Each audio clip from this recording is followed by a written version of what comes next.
All right, welcome to this week's episode. Before we get into it, we're just going to shout out our Patreon members. One's from Wanneroo. It's James Jones, I'm pretty sure. Oh, really? The second one, yeah. Okay. Yeah. Cool. So shout out to James Jones. Came and supported me during Fringe and had the world record for Who's Ryan Barticulate with Ange Stecco. Yeah, okay. But then it got broken later in Fringe. But it was an all Wanneroo world record to start with. I love that. And Jim's Coffins. That's either a business plug or Jim's Coffins. or your name is Jim's and your last name's Coffins. So That's not Jim's Coffins. Anyway, Jim's Coffins, you are a Patreon member. So shout out to you guys. And there's some really good content now. We're getting out there. And hopefully next week, the London Vault with Andrew Wolf. Yeah, we're hoping Wolfie's going to do London Vault with us. So people that have been with us from the early days, you know all about that. New listeners, go listen back to any Andrew Wolf episode and it will be pretty exciting times. He has already told us about how he swam across the Thames River and got fucking... all his mates thought he died and he got cooked. Pretty crazy. If you don't know what Patreon is though, guys, it's basically like an OnlyFans for podcasts. So we've got bonus episodes on there. You'll get discount codes when sponsors come on board. We're going to do another block of raunchy for the top level people. So we'll draw that before the end of Feb. Yeah.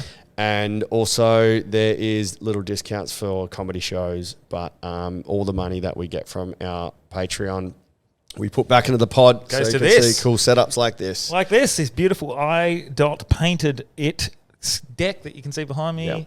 Sick. It's fucking... And speaking of raunchy, this episode is brought to you by Raunchy Brewing. Oh, yeah, it's actually good. It's great for your men's mental health, apparently. As long as you're drinking for the right reason. Right, they're rippers. It is actually good. It's a fucking ripper beer. And if you're going to have a beer or a lager, if you're a sort of a beer drinker, it's fucking easy to drink. And I'm actually glad that we've got them as our beer sponsor because you get worried when you get a beer sponsor and you're tasting, you're like, oh, fuck. Yeah. But this is good. Yeah. So. And Lucky Duck wasn't actually any good. Yes, shit. Our horse came last, I think. Yeah, in its first race. Yeah. But, we'll... Unlucky Duck. Unlucky Duck. Yeah. No, we'll get onto that and hopefully go to some owners' events. Yep. This week's episode, we were joined by Ryan Gleeson, Dr. Rice. It's very shaking his head. It's polarizing. It's the not doctor, The Ryan gorilla Gleeson, chiro. the gorilla chiropractor. Yeah. Fucking outstanding episode. We talked about a lot of things from chiro to mental health. What do we chat about? In this episode, we went through chiropractic common myths. Yep. Also a bit about masculinity, trans athletes, and much more. Yeah. Oh, that's a hook. Yeah. As soon as you drop that trans word in there. It's not my first summary. Yeah. It was actually good. This one's an epic, I think. It's Yeah, about 2 hours. Maybe even longer. It was bit very longer. good. But yeah, fucking awesome episode. Very vulnerable, very open, and informative. Yeah. I think we say that about every episode. Yeah. It's an awesome episode.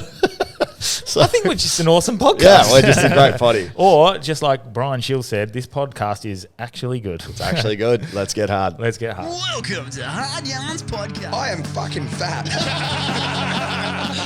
Anything Chris White says, please disregard it. 5D is actually a state of being. It's a unity consciousness. That was Hard Yarns with me, Frankie Rose. So I'm going to throw it over to your co-host, Daniel Delby. And Cameron Branch. I would do this and then I'd gong. Free in attendance for the millions listening at home. Let's get hard. I get panicked so much every time. It's recording. Because we don't record the backup audio anymore. And I'm like, fuck, man. Yeah, it's fail safe now. It's all good. Cool. So feeling loose and limber. You are good. Yeah. I've just been... I don't know. I feel violated. I feel honoured to violate. Mate, thanks so much for joining us. Yeah. Fucking awesome. We just had a little bit of an adjustment, which I'm sure we'll see in the content or on yours. I had a physical and an attitude adjustment. We're ready for the mental. Yeah. Mate, it was really good. And before we get into it a little bit, like my jaw, and the listeners know that I can't open it, and I can open it a couple of centimetres more, millimetres more, which is... So you just got the 2 fingers in. Yeah. And then And the jaw was 2 fingers as well.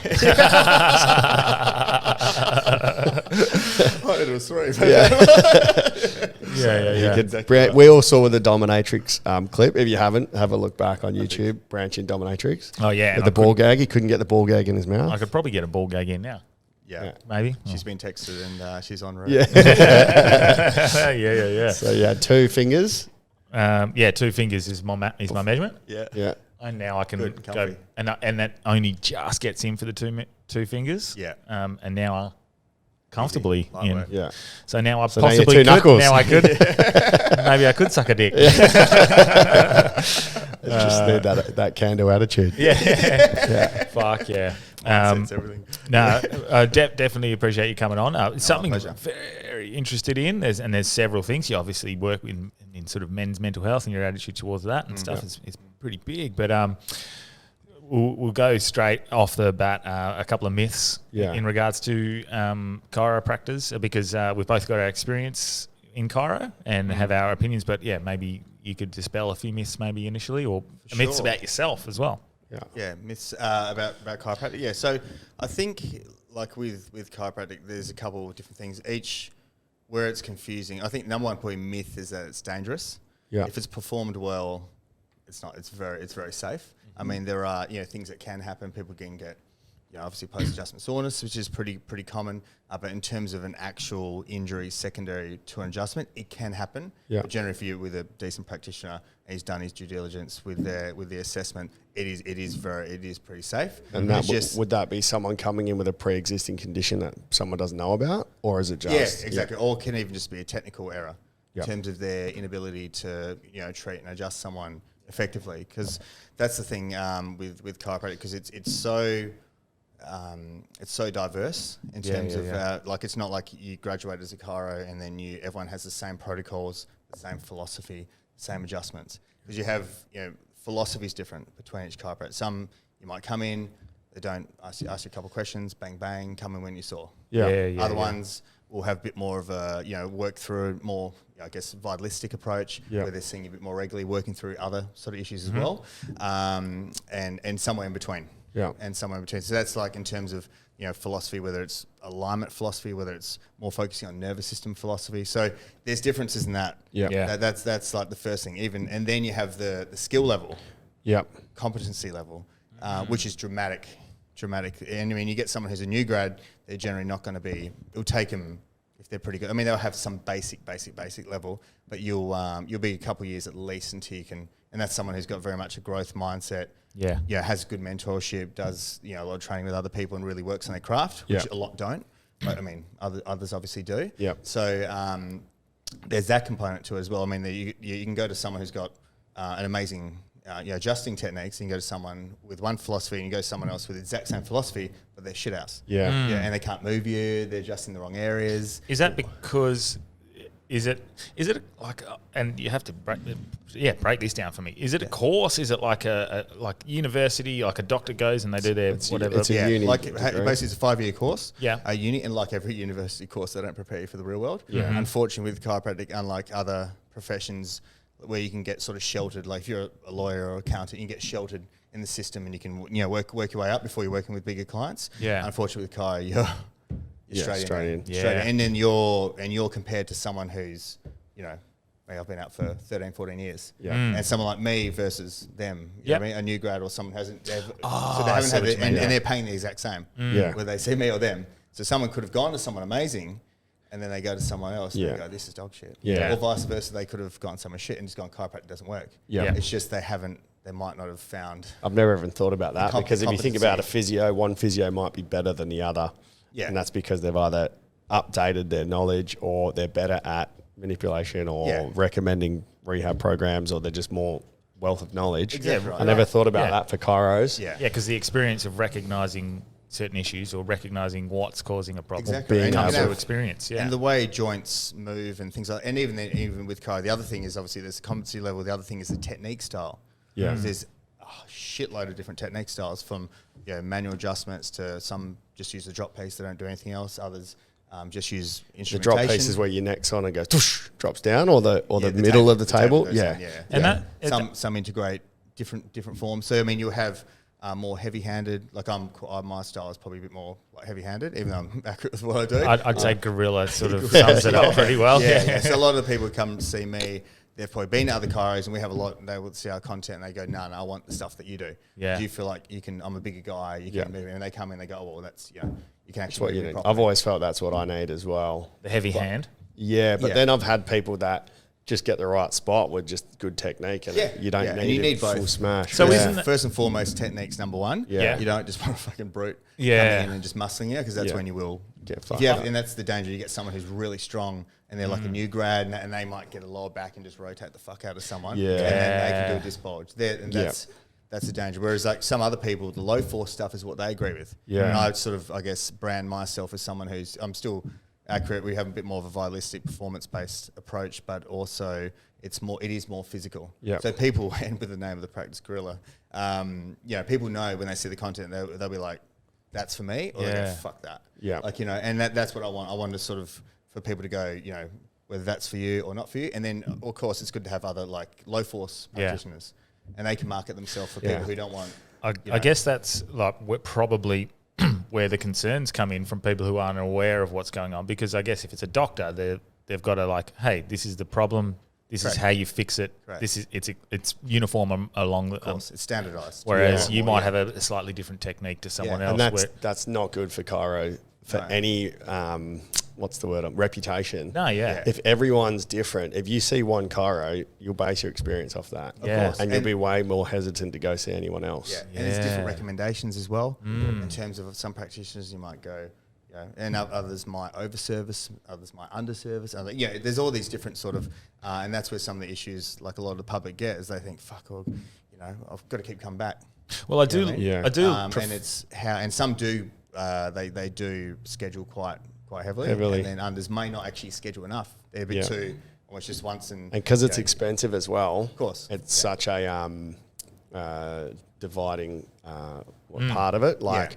So my experience, my mum was a chiropractic receptionist from when I was 10 years old. So I was getting adjusted from when I was 10 to when I was like 18 or 19. Yeah. And initially it was like lucky for free because of my mum was working there. But it was once a week, twice a week, and pretty full on for that first few months with the person that mum worked for. And I was just thinking, if this is anybody that needs to be paying, it's very cost prohibitive. But it ended up being, that was the main reason I stopped. Yeah. Couldn't afford to keep going back. Yeah. But that put me on the trajectory. I don't know if I've spoke about this on the podcast. I was trying to get into chiro via biomedical science. So when I finished uni, I had a fairly good ATAR score, or TE it was back then. Did fucking business, dog shit, fell asleep in class, hated it, went to see my cousins in England, travel a bit, came back, got into biomed with Sammy Garner, and was going to try and backdoor it in through there.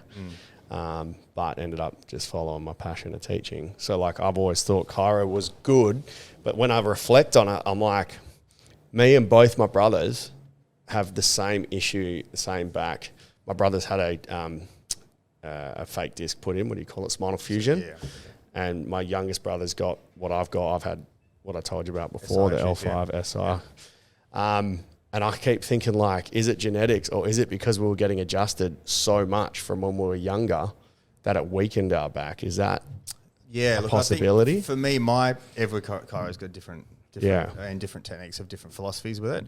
My sort of philosophy is that, I think some form of regular adjustments, whatever that is, and that caters on a person's amount of physical stress they've got. So the main issues people do have that contribute to problems, it's not I'm not stretching enough, it's we're sitting down all day. Yeah. We've got shit posture. Yeah. We've got, we're sleeping the wrong way. Yeah. We're not sleeping, we've got pillows aren't correct. Yeah. Passing out on the couch. Yeah. Getting on the piss on the weekends and just being. And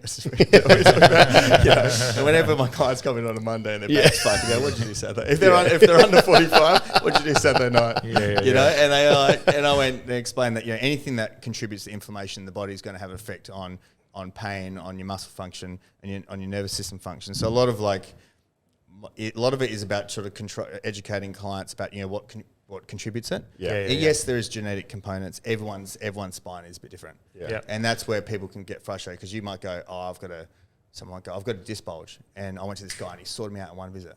And then you go to someone else, and you're like, fuck, I've got to keep seeing this guy 3 times a week for a couple of weeks just to get my back right. And that happens because not everyone has the exact same condition. And that's what's frustrating. You might go, fuck, this guy's taking me for a ride. I mean, and I've had clients that, you know, you have to come in fucked and then one visit, complete change. In other ones, they're 5-10% better, and it's got to be more frequent. Whereas most people don't come in completely fucked. It's more like lifestyle related sort of stuff, like mild to moderate discomfort. You know, headaches sort of. Are you able to put disc bulges back in? Is that something that you can do, or is that a common misconception?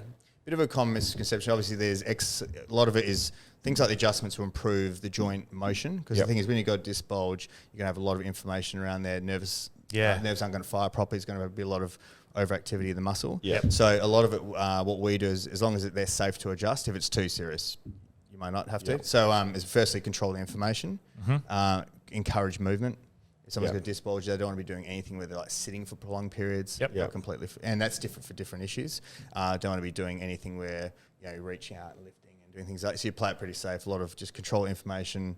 Walk a lot more, correct sleep position, not being too rotated. But once you sort of get on top of that, my role would be just to get the joints sort of adjusted safely in a way that they can improve joint motion and get the nervous system firing a bit better. And then obviously with time, there's exercises that they would go through to help support things. You know what I mean? So it's not a matter of like they just come in a chiro, they're sorted. And that's the other misconception people have. They think, you know, I just come in and get adjusted, I'm sorted. And their lifestyle's fucked. You know, if they're like eating shit, they sleep like in the wrong position. They got a fucked bed. Like a lot of the guys I treated, FIFO guys. And all their beds are fucked. You know, you get a machine operator who's 12 hours a day, vibration, sitting down for 12 hours a day, and he goes and sleeps in a shit bed 2 out of 3 weeks. You know, like, I mean, they're going to have continual issues, but it's about trying to modify what you can modify, because things like stress massively affect things as well. And when people have a lot of flare-ups, often is when there's more stress or they're not sleeping as much. There's more inflammation in the body. You're definitely preaching to the choir with us with what we've sort of been talking about with that. Like Delby will come in with a cooked back and he'll know it's because he's been overworking or Bender, drinking but I'll be the same. Like I think last year I went through a few weeks where I just could not move, and there was a point I was at a wedding and I was in the bridal party and I could barely stand up, and it was because I had the week leading in, I had so much work. I was eating like shit. I was drinking because we, you know, leading into a wedding and fucking all the stuff you do. And I knew what was contributing, but yeah, this whole holistic style approach that chiro seems to have, where it's encompassing of everything, not just here's a pill, fix the problem, or even just here's an adjustment. Here's an adjustment. All you need. And that's how some practitioners educate like that as well. And that really appeals to me, that it's a whole range of factors. Because I hate the idea, the fact that, for example, a doctor is not taught anything about nutrition, and in regards to the health of a human body. Nutrition's probably the number one factor. And exactly. Relationships. GPs probably spend 8 weeks on musculoskeletal in the whole training. So you think if and that happens sometimes, you go and clients might go to a GP for something, and now a lot of them, I'm under a bus, but like some GPs obviously do a great job. Some do a great job. Some are pretty generic and pretty basic. So, and they won't honour the fact that, you know, a chiro or a physio, even a PT, probably got more idea. An educated PT has probably got more idea about musculoskeletal stuff than what a GP would be. I mean, their go-to is sprain and inflammatory painkiller. It's just they don't even. You think if someone doesn't even perform a test on you, and they think why they know, and they give you the same modality every time, prescription every time, as opposed to be able to go, you know, they have to give you something, I guess. You can't go to a GP and go, oh, my back's fucked, and then walk away. They go, well, I'm going to give you nothing, and then go try this. People get crap shit. So I understand they've got to give them something, but a lot of people think they're almost superior knowledge in musculoskeletal stuff. I mean, and neuromusculoskeletal is sort of the domain I work in. I don't work in pharmaceuticals or anything like that. And on the fact that I'm not an expert, and don't try to act like an expert in that. But I mean, the other domains where we spent, you know, a whole degree in. And every single day working with people for, 13 years sort of thing. So you understand a lot of patterns in different people. But they're definitely not the go-to for like neuromusculoskeletal. They're more obviously gateways to other specialists. And, or they are general practitioners. General practitioners. Do you need? Is that a little bit low in your ears for Ryan's voice? Just get just a little bit closer to the mic. Closer to the mic, So you were saying before, which is I love this. Disc bulge movement's important because quite often people won't want to move, which is counterintuitive. And I found the thing that helped me with my fucked back. I went and saw a guy in Kareem. I can't remember his name now, but he changed my thought patterns on it. He's like, your disc is fucked. Some people have a fucked disc forever and they don't have any symptoms. Some people have it like you and, it's incredibly painful. But he's like, recent research is actually starting to show that running is beneficial for it, whereas opposed it was always been like, don't move. And I started running and just changing my mindset going, okay, well, he goes, it'll hurt for like 2 weeks. Then he goes, it should reduce after and reduce. And it got to a point where I was sore for 2 weeks, couldn't walk. Then it was like a week, then 5 days and 3. Then it got down to where it didn't hurt at all. And I lost, 10 kilos, which helped as well. But just having that movement back was awesome. And the second thing you said was sleep. Now this makes me think, how do you sleep properly when you're unconscious sleeping?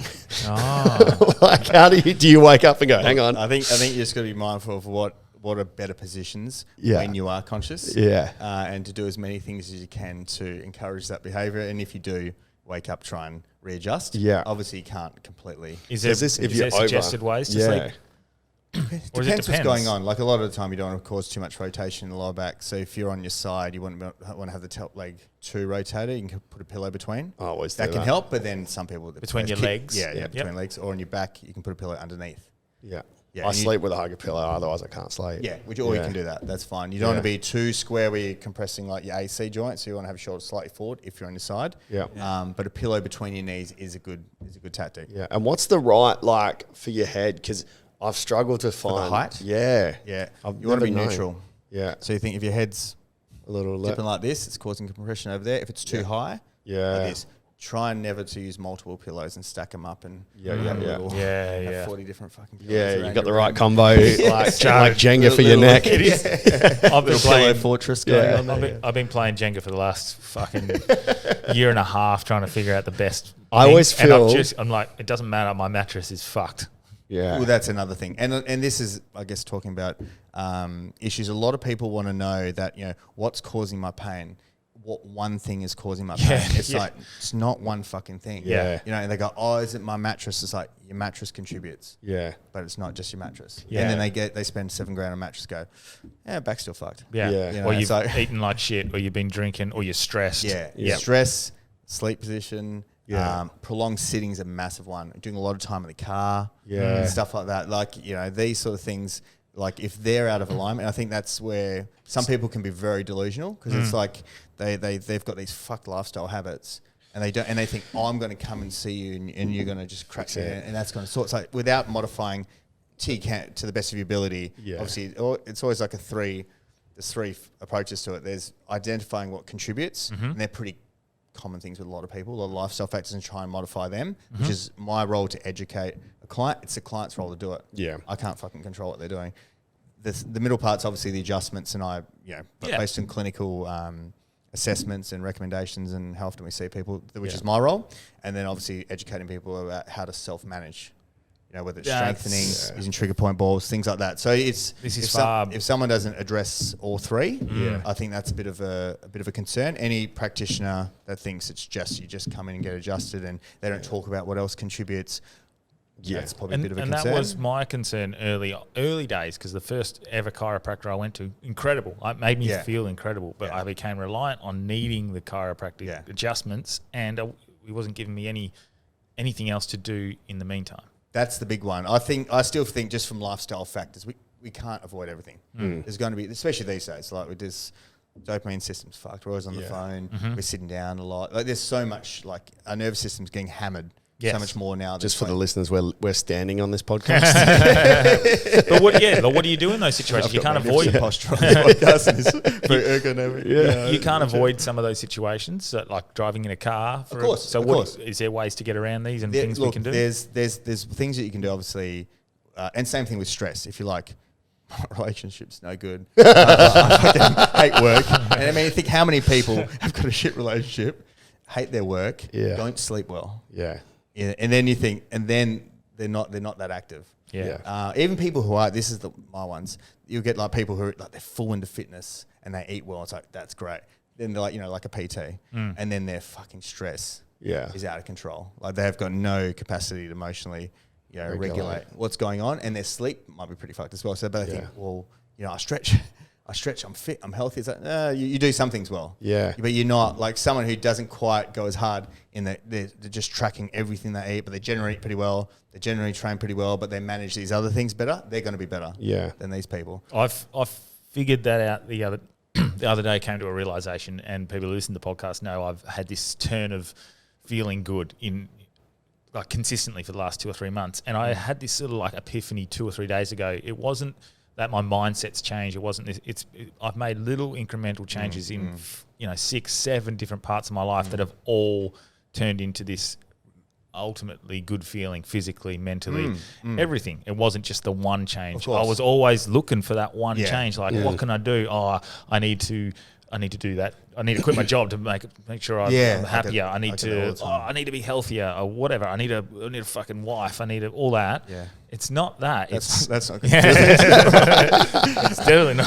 Just do it now. But it was the combination of everything in the last probably 2 to 3 months where I feel like I'm on this. It's almost the opposite of death by 1,000 cuts. You can reverse it, of course, and life by 1,000 improvements rather than one big one. And just minor, just compounding minor effect of multiple different areas. Yeah. And that's why like a lot of people, they think it's like very overwhelming. And you go, when you actually break it down, it's not that. It's not that. You just focus on, and because I think, shit, I've got to move more. I've got to do something about my fitness. I've got to control what I'm eating. I've got to get X amount of sleep. I sleep 5-6 hours a night, and it's shit. I've got to try and get up to at least 7, ideally 8, but at least 7 sort of thing. And it's just all very overwhelming. But if they actually like break things down, and even just focus on one thing initially, focus on that. Once you get your head around that, focus on the next thing. A good book for that is Atomic Habits by James Clear. Okay. So he's good. He just makes you sleep, does it? He's very good. Yeah. So like that, it's very common sense. So it's one of those materials. You read some things and you go, this isn't fucking brain science, but it actually is really good. Whether you're trying to like learn a language from scratch or you're getting into a good fitness routine, or was it Atomic Habits by James Clear? I found that's one of the, in terms of developing like new routines and habits and breaking them down, because a lot of it is you want to break things down so they're so fucking easy, it's ridiculous, and you don't even want to do it because you go, no, that's a joke. But then what do people do?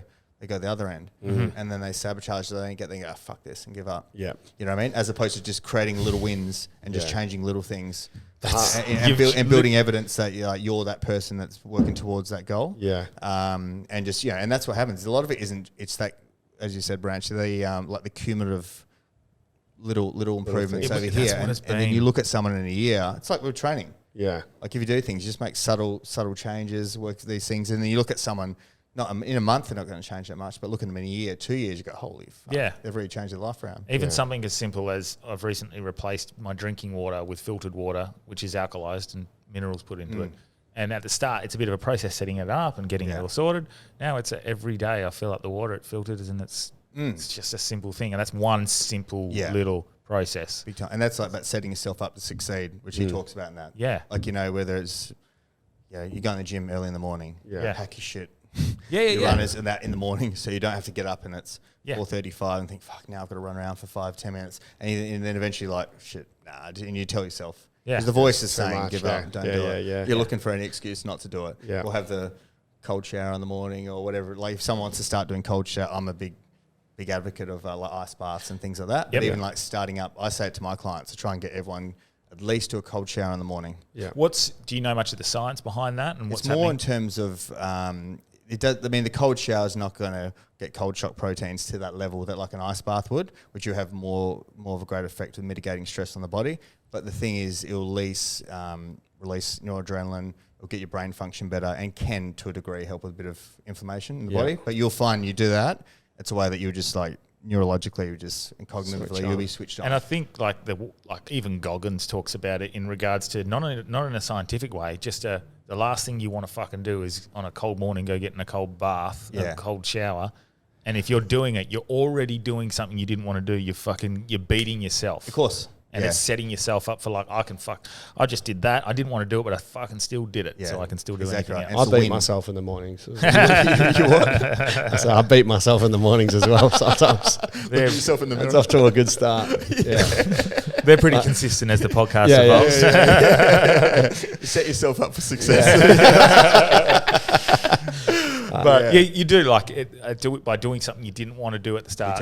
Almost, it's like this mental mindset change of like, I didn't want to do it, but I fucking still did it. How good, you've like had a win, a box. Exactly right. And there's like, I think people think they're too like small wins are still wins, and they build evidence for the person that you want to be, as opposed to like thinking, oh no, I've got to get to there. And most people are just too delusional with like their next goal, and they don't actually just put it to something very achievable, and just be, and you might take longer to get there, but make it achievable. Smart goals. Yeah. We learned it in high school. Well, that's even even the snooze button. Yeah, we've been talking about the snooze button. Yeah, I've been because of you dog. I've stopped snoozing. It's good though. Yeah, it's what have you changed? Literally, I watched Huberman, and he sent me 2 clips on Huberman. One, not just Huberman, but yeah. Instead of snoozing, just get up straight away, so then you don't go back into that cycle where you need the circadian rhythm, and then natural light in the morning. But I sleep terribly. I always have. My brain's the most active before I go to sleep. When do you go to bed and get up? I go to bed anywhere between, like, as in sleep or just in bed. I'm sleeping. Attempt to sleep. I attempt to sleep from like midnight, and I don't nod off till 1:30, and I'm up anywhere between 7:30 and 9ish. Yeah, and you miss that like 10 p.m. to 2 a.m., which is the most regenerative hormones for repair. Yeah. So like if you can where possible, gear your sleep. You want to be at the latest in bed at 10. If you can structure things. Yeah. Some people's lifestyles, they can't do it. Yeah. If you're doing mining and... Well, I'm doing comedy. All my work's at night. I'm getting home at 10. Just wrap it up at night. Yeah, just... Get them in a bit earlier. Yeah. Right. But if you can go at least like that, however you structure your sleep, have that window of 10 p.m. to 2 a.m., have that 4-hour block in your window.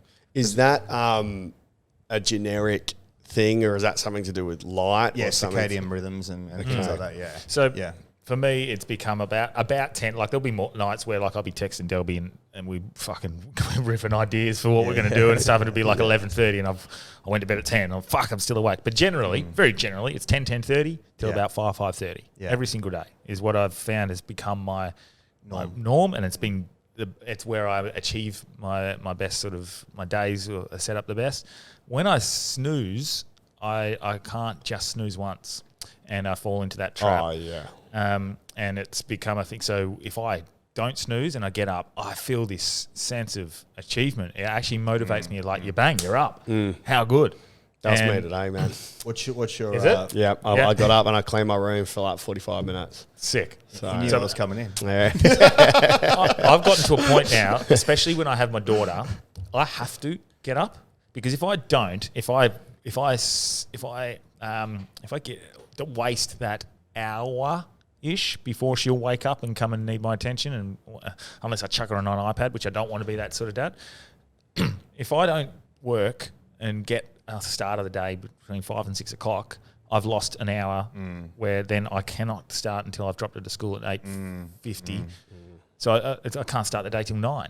Yeah, and if I'm sending emails and stuff like that, I'm doing it while I'm trying to be present with my daughter. That 5 o'clock wake up now, 5 o'clock, 5:30, because she'll wake up 6 to 6:30, is I have to. Otherwise, I'm losing. So the tip is get up an hour earlier, or just don't have kids. Yeah. So when I don't have Scotty, so me and Delby are doing at this point in time. The 50% of the time I don't have Scotty, those mornings I wake up and I actually, I don't know why, I find it easier to get up. I think because I know my momentum can keep going. Yeah. I know that, like, once it hits 6 o'clock, I don't have to stop. I can go, I can get a whole day's work done by 10 and then have the rest of the day off. Yeah. In my head. Maybe that's the mental thing. But also being a parent it's stressful because you know that it's going to be a bit more draining than your work probably. Yeah, it's the unpredictability. Yeah. Which would And be What's tough. going to happen? Yeah, and trying not to just go, here's the iPad, here's TV. No, don't do it. I'm not perfect. But it's so much easier for me to go, I'm cooking her breakfast or I'm making her breakfast and I'm making her lunch, here's the iPad. Or here, draw. And that's fine. Drawing, I try to get her to draw and stuff like that. But it is difficult. But yeah, regardless. That early start and starting the day. And with the cold shower, I always have a hot shower and then finish with a cold. I don't know if that's meant to be. That's almost like I was almost going to lead to. That's like the entry point. Yeah. Like if someone, because I said it's amazing how many people are fucking terrified of the cold. Yeah. Like I can't and like even a lot of guys that you think are tough guys and you think do a cold shower, they just give you that look like no fucking chance. It's just 5 seconds. Like the first 5, you're like, and then especially in Wim winter. Hof mode, you're good. Yeah. Especially in winter, like you don't even want to get out of bed, let alone get yourself.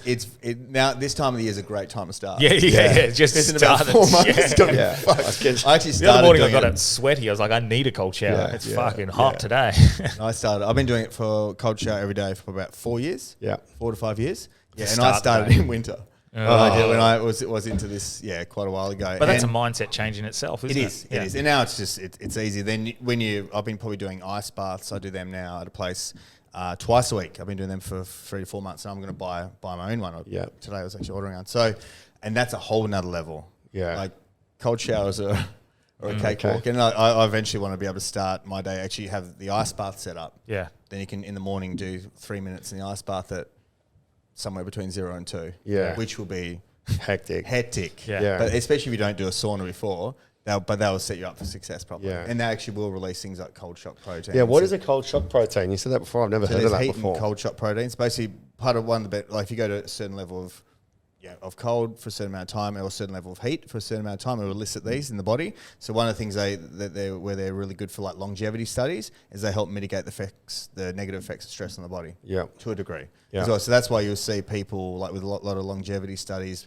like doing regular sauna use, doing regular cold therapy, stuff like that, and obviously getting regular sleep times and sleep quantity. They're like some of the most important strategies that you can have. So you just mentioned sauna, not to go too It's all sort back of, and forth. but it's sort of entwined. I've started using it 3 times a week. Yeah. And there's no science behind what I'm doing. I randomly end up seeing, again, I don't take Huberman as like gospel, but I do like he's what close.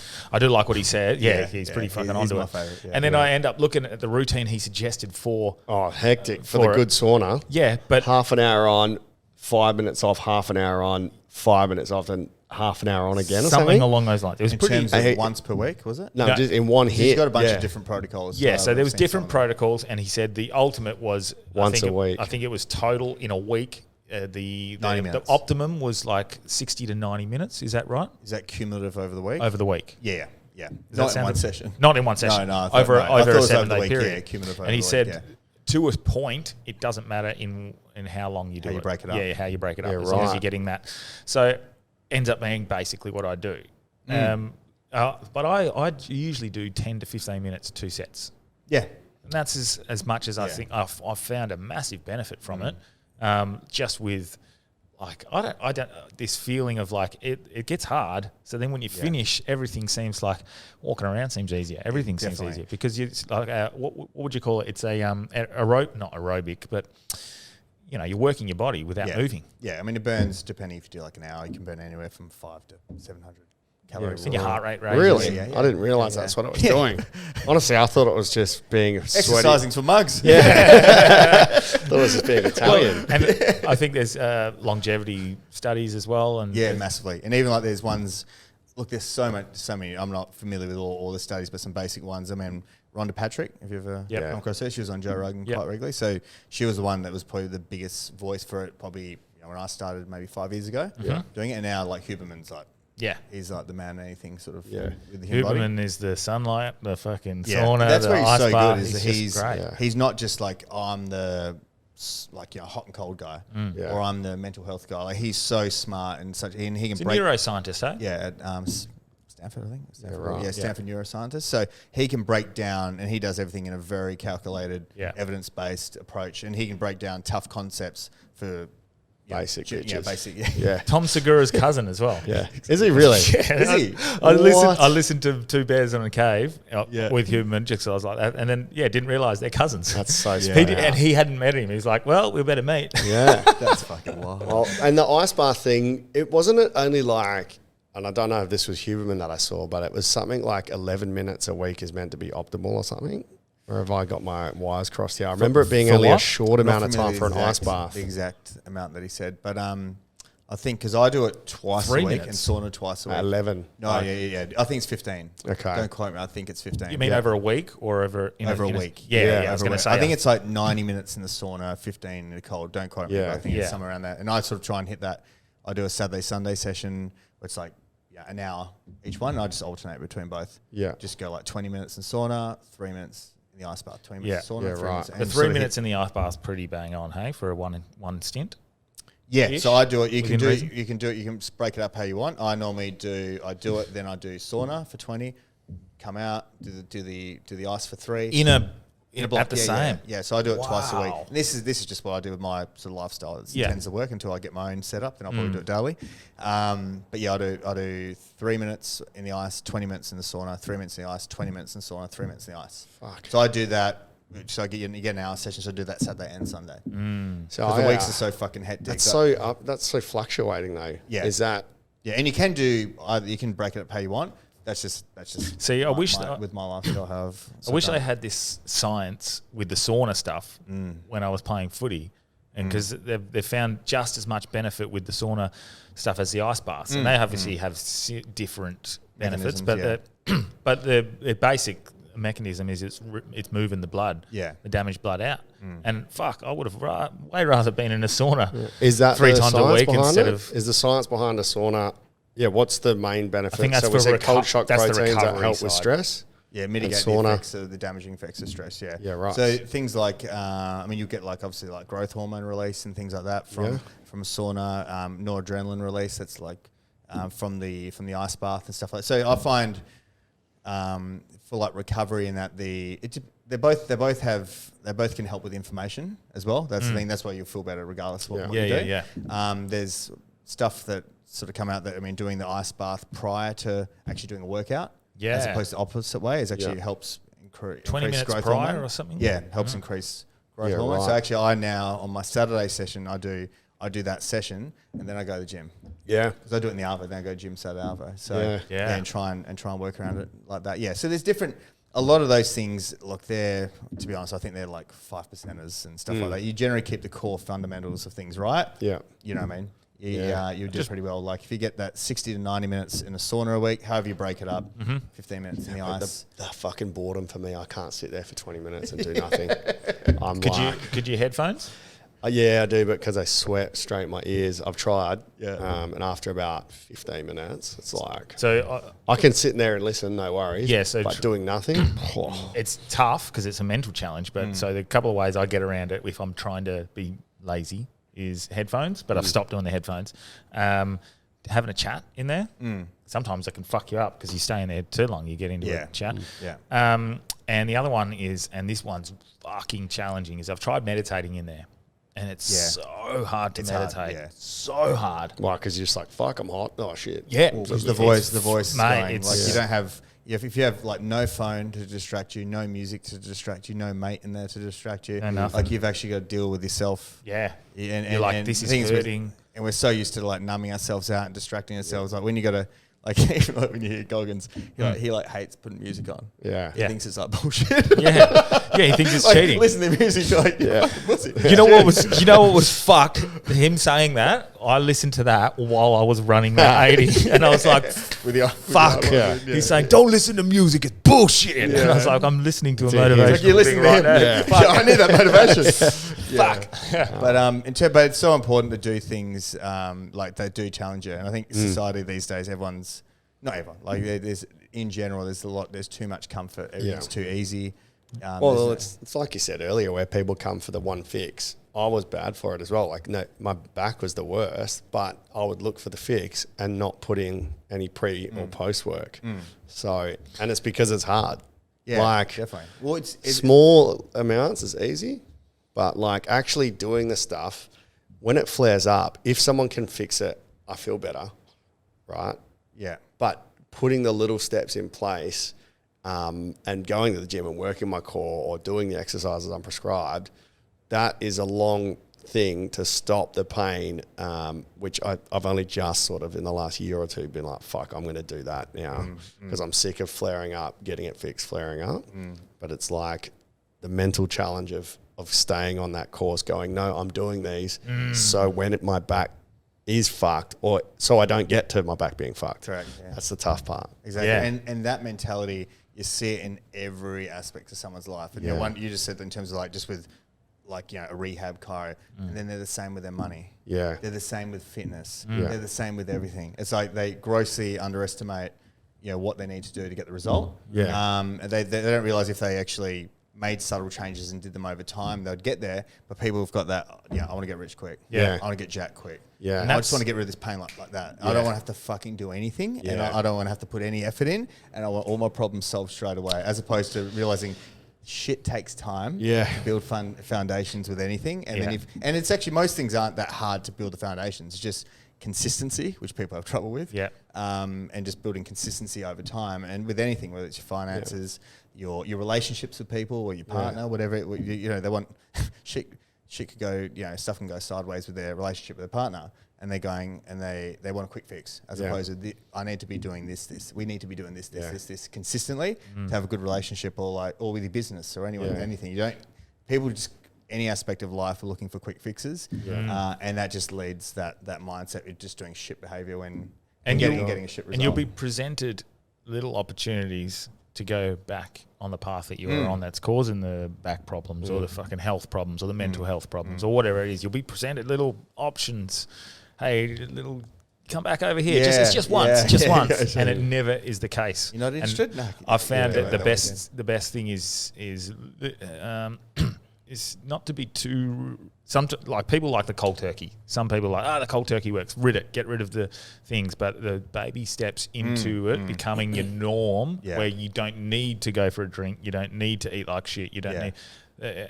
It might sound like a weaker, softer way of doing it, but it's far more effective. 100%, 100%. And we all know people that they talk about what they're going to do and this and that. You go, okay, we'll fast forward 12 months. Yes. Let's see where you're at. Yeah. Most people are at the exact same place. Yeah. You know Well, you see that with stand-up comedy and podcasts.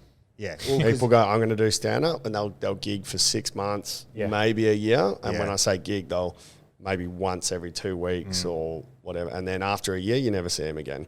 I'm doing a podcast. Can you be on my podcast? I remember I heard like somebody who it was, and I know you've just started one, which is good.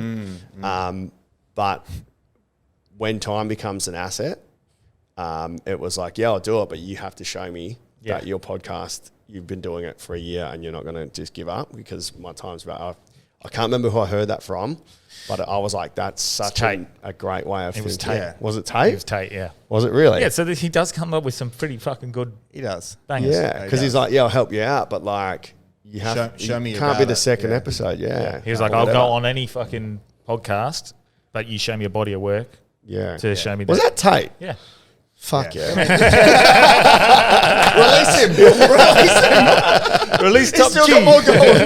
Yeah. So, but that's like, it's funny because things like stand-up comedy, things like podcasting, being an artist, being an athlete, all those, because they're very different. They're all things that there's like no instant gratification. Oh, yeah. It's just fucking grind for years and years and Our years. podcast is probably a good example of that. Yeah. It was like and started anyone out. who's successful. Yeah. Like, you know what I mean? Like, listen to... I think some people can be piggybacked into a bit of success. Like a famous person, for example, starting their own podcast might get an initial listenership, or like you look at, for example, Inspired Unemployed, who have worked really hard at their skits and they've built a following themselves. They come out their podcast bang straight away, second biggest podcast in Australia ever since. Yeah. So you can be snowballed into a Who were you going to say? But the thing is, even with them, they spent the time building a brand. Exactly. They said the same thing. In building the brand, you get no reward. No until, reward. so regardless where people have got to put that time in, and even if you're a star athlete and you do a podcast, if you're good at it, you're going to go quicker. But you've put all that work in to become a star athlete. Athlete, you know what I mean? correct. So whatever path, it's called. There's no instant gratification. Yeah. There can be a bit of a quicker way if you're well financed and you got a Good marketing team. Yeah, good marketing team. Producing. Yes, you can accelerate it. You can dump more money into it and things like that. Mm-hmm. But in the end, it doesn't matter. Even like a guy I really like listening to at the moment, Chris Williamson. So he's an English guy. He had a graph. I think he did his 5th year. So he's probably got 700 subscribers. Yeah. So he's got some really good content around a highly intelligent guy who's on Rogan and that as well. Like around like masculinity and what's happening in the market and things like that. And he's very measured. He doesn't really trigger too many people. Yeah. So, and he's really making a lot of inroads the last 6 months. Like the guests like Jordan Peterson, Rogan, and these guys. So he had a graph of like his subscribers for the first 3 years. It was like fuck all. Yeah. It is just like a flat line. Yeah. And then you hit this tipping point. Yeah. And then once you hit the tipping point, then exponentially, if you're doing the right things and get the right people and you're reinvesting into your skill set and production and things like that, you're going to get that tipping point. But you're not, things like a podcast, most people, nothing's going to happen for 3 years. Yeah. Minimum. Yeah. That's it. If you're talented, maybe year 4, year 5, then you start, and people thinking they're going to like make money on a podcast. Yeah. It's like, you're not going to make money on a podcast. No. How little people make money on it? Make more than, like, Maybe a couple or like a $100. YouTube channel or things like that. It's so hard. Like, you can do it, but you have to be like in for the long haul. Yeah, you got to be in for and you got to have a very strong why that gets you into it. Yeah. If you're doing it because I want to be interesting, and that's what I only started mine in December. Yeah. And even now people go, oh, I really want to do a podcast, and you go, like, they've got no idea what's involved. Not to say they can't do it, but like per episode, I'm not sure how much prep and everything like that you guys do for this, but I've figured out, like, obviously, just for example, we've done I think I've done fifth episodes. We're going to do like 2 a week. Mm-hmm. So we're January off. So even like prepping for someone, and most of the people I've had some relationship with, so that's a couple hours. Yeah. If I've got no relationship with, that could be anywhere probably 5-6 hours. Yeah. Prep to make sure you're ready for the person. Then you do the filming and then get there before, set up 30, 60 minutes, do your podcast, 90 minutes, finish up, boom. You see like the amount of time already. And then I've got a team, does my videography, does my edits, and then with time we'll have back-end optimization person. Yeah. So you got a whole team there. And then he's doing better than us, mate. Well, so I'll do coaching for you boys. No, but like, and even then my editing guys, they do a basic edit. Then I look at it and I come up with the ideas for the shorts. Yeah. So I got to watch the whole thing, do it slow, break it down. If it's a 90-minute podcast, that probably takes 2.5 hours. Yeah. To that, and then I send it back off to my team. They come with the edits, and someone else does makes it all pretty. It's and all for schedules nothing it. at the moment. Yeah, and it's all for nothing, and I can tell you, it fucking costs a lot of money. Like the way that we're running it at the moment, but we're doing it in a way that I'm reinvesting a lot. Yeah. I know I'm fortunate. I've got my other business that I can like reinvest from that. Which if someone all they did was podcasting. Yeah, that's a grind, man. Because they've got to do so much of that on their own, probably their own editing and all that sort of stuff, which adds to the time. We've taken nothing so far. Yeah. We've invested every dollar we've made back into the podcast. Shout out to the Patreons. Yeah, because from the beginning, it was what you were talking about, fucking hours of like we didn't prep ever. Just like today, you rock up, we talk. Like we're just interested fucking guys who don't just know anything learn. about the subject. So that's easier for us in that regard. But like the whole prepping up of an episode for us at the start was fucking immense. Yeah. It's only just slowly gotten to a point where now we can basically rock up, talk, and then it takes me maybe 3 or 4 hours of a couple of clips and a couple of edits, and then the episodes out there now. But it's taken us a long time just to get there. Big time. And then we only just discussed, like, why the fuck are we trying to make money out of the podcast? And why are we not just trying to make money? And then it affords us time to do the podcast because we fucking love doing the podcast. Yeah. So the podcast, and then eventually it becomes a snowball where they both start making money. And Exactly right. and Exactly whatnot. right. But that's why you got to have such a, like, first and foremost, it's got to be fun. Yeah. And you got to love it and be passionate. I'm the same. Like, I've got no intention. I know I've got a plan for what I'm doing with the Blokes Lab, but that's years before that even happens. The first 2 years for me is just build community, get great guests on, build content, start to get get people tuning in and understanding how to like improve themselves with different guests. Yeah. Whether like help men and even women. Women will listen to it as well because better they understand this stuff, they understand their man better. Yeah. But to helping them like really discovering all the bullshit, all the conditioning, all the things we're running from. Have different. Some people be experts, other people might just be like athletes and just talk about different things. But some people, we're talking about money. Yeah. So it's like, because how many blokes do you know like they're fit, they're healthy, have great relationships, financially they're money. Great, money. Yeah. You know what I mean? And they're well connected, great relationship with themselves. Yeah. They don't numb the fuck out of themselves with distractions and things like that. No one. Not me. No one. You know what I mean? Because if you're generally if you're a highly motivated business guy, you're probably working a shitload of hours. So your relationships are probably going to suffer. Your health probably might suffer. Some guys get their health and their business right, but they've got no time for anything else. That's me. You know what I mean? And that's where it's like really understanding what's driving you, your traumas and that sort of stuff. Because a lot of your behaviours pushing you in different directions. Like, you could be overworking because that's a way of you numbing yourself from dealing That's with what shit. I do. I do lots of stuff because then it takes away the loneliness of being by myself.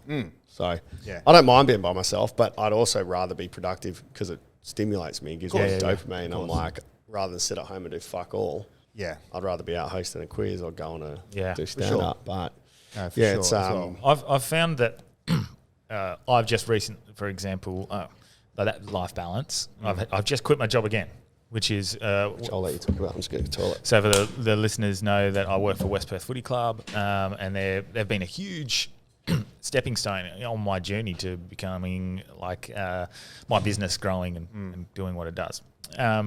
But it's now gotten to a point where it's too much time, and it's a substantial chunk of income that I'm losing by getting rid of them, and it's pretty fucking scary because I don't have a plan at all. But I want to do more. Family. I want to do, I do, and I want to do more of this.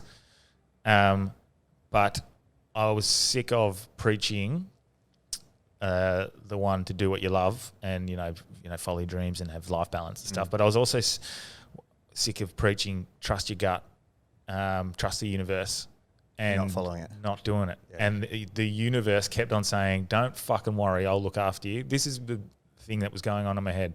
It was saying, "Get rid of it. I'll sort you." Yeah. I did it yesterday. I have no idea. It's scary as all fuck. Quitting your job. Definitely. Or not quitting my job because it's not my job. It's a client. Getting rid of a client that is my majority of my income with no plan. The safety and the security. But I'm trusting. I'm leaping that I know that this is it. This is what. So if any listeners are out there who have a small business that wants some social media done and some content done, hit me up because I will be pinching pennies. But I'd much rather have a serious crack at this. Yes, absolutely. Serious crack. And you can tell you're clearly passionate about it. So like I fucking love it. Yeah, and you do got to go a couple steps backwards initially, then to start propelling. Well, I said to a few people who I've chatted to about this, and I'm like, mate, I'm more than willing to go fucking work a day a week with me, mate, labouring if I have to, just to get the base, get the back. Like, I don't give a fuck what I have to do. I'll go work in a coffee shop for one day a week. I don't need much money because I've still got other clients and other work that comes in. And I guarantee now with the extra 50 hours a week up my sleeve, I'll just go get more clients and go get more work or put it into this and money through this. But it's fucking scary. It is. And the logic in you suggests have a plan, but the gut in me just jumped. Yeah. And I think don't take this as the perfect advice, listeners, but sometimes I think you do just have to jump.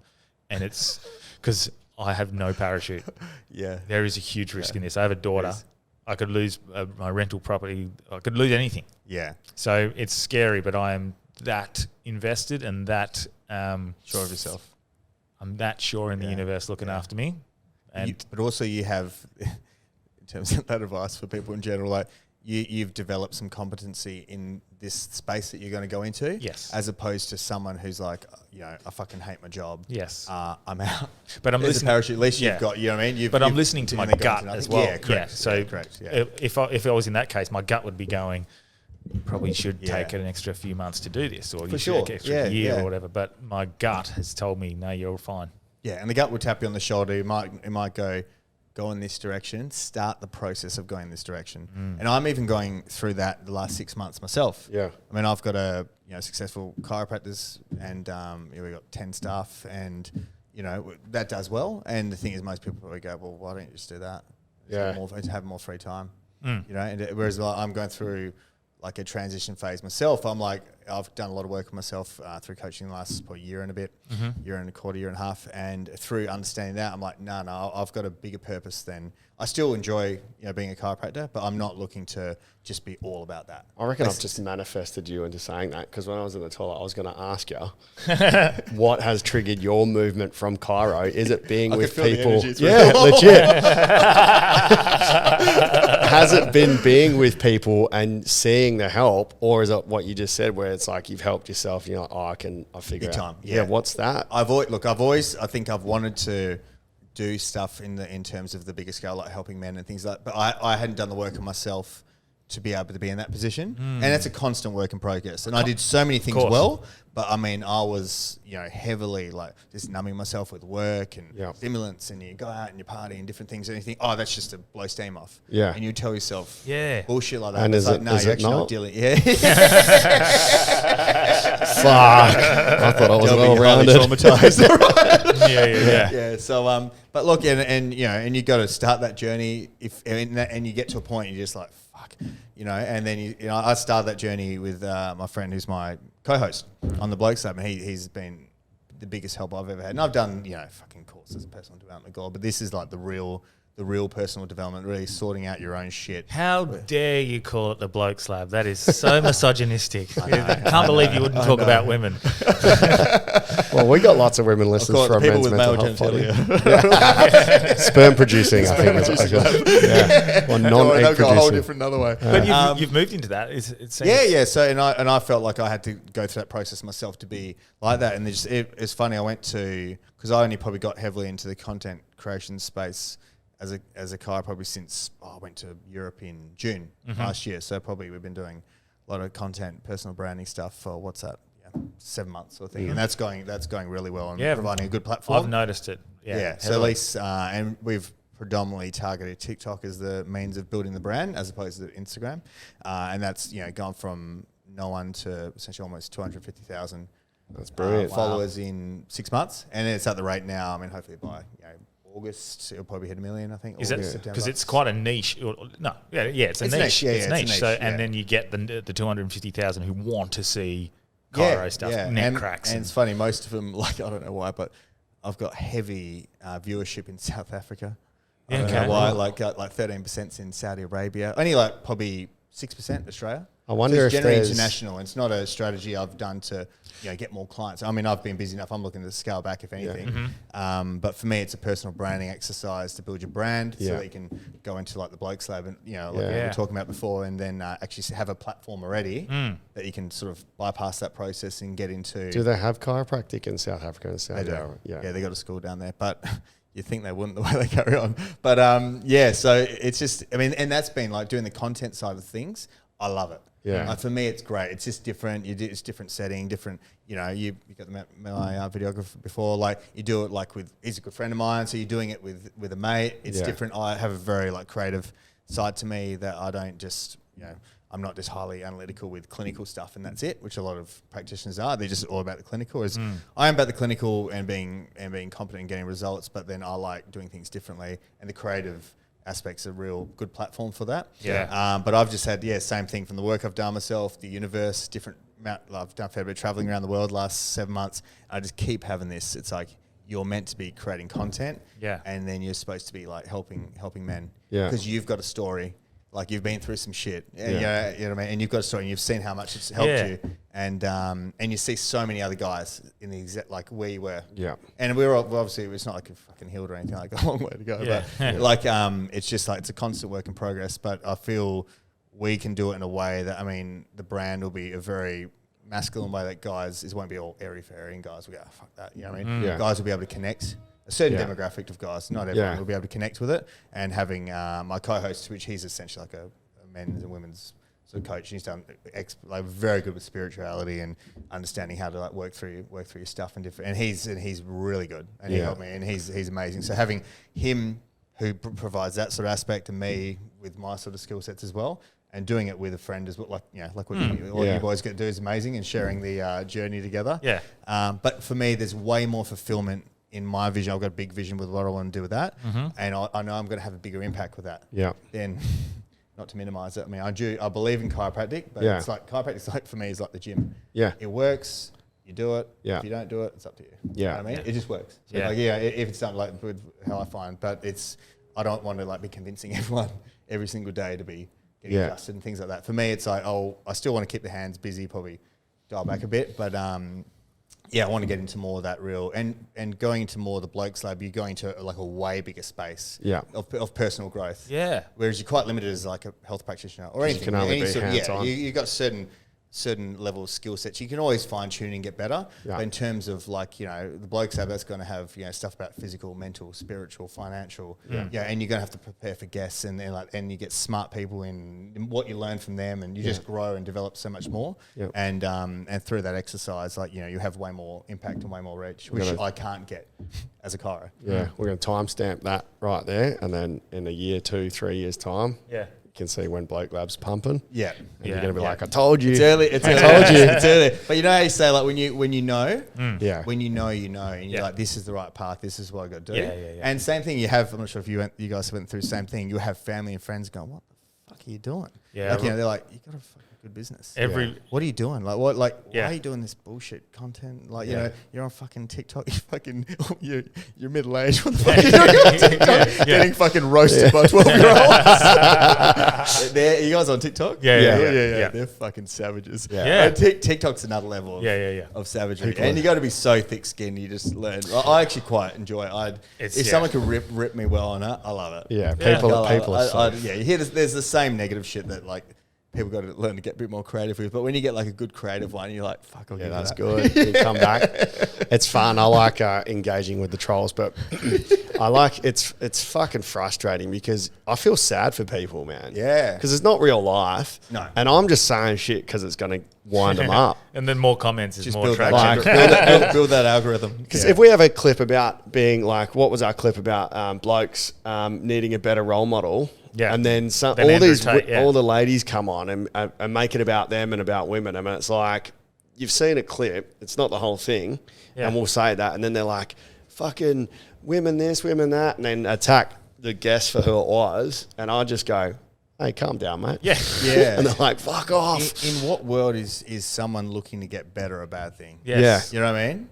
Yeah. Like, where they're not harming, in that situation, they've taken it as trying to suggest that men need a better role model, and we need to stop demonizing men as that means we need to bring down women. No, no, exactly. Had nothing. That was nothing to do with the fucking conversation. The conversation was we need to set a better role example for young 100%. Men. Stop demonizing them for wanting to be men.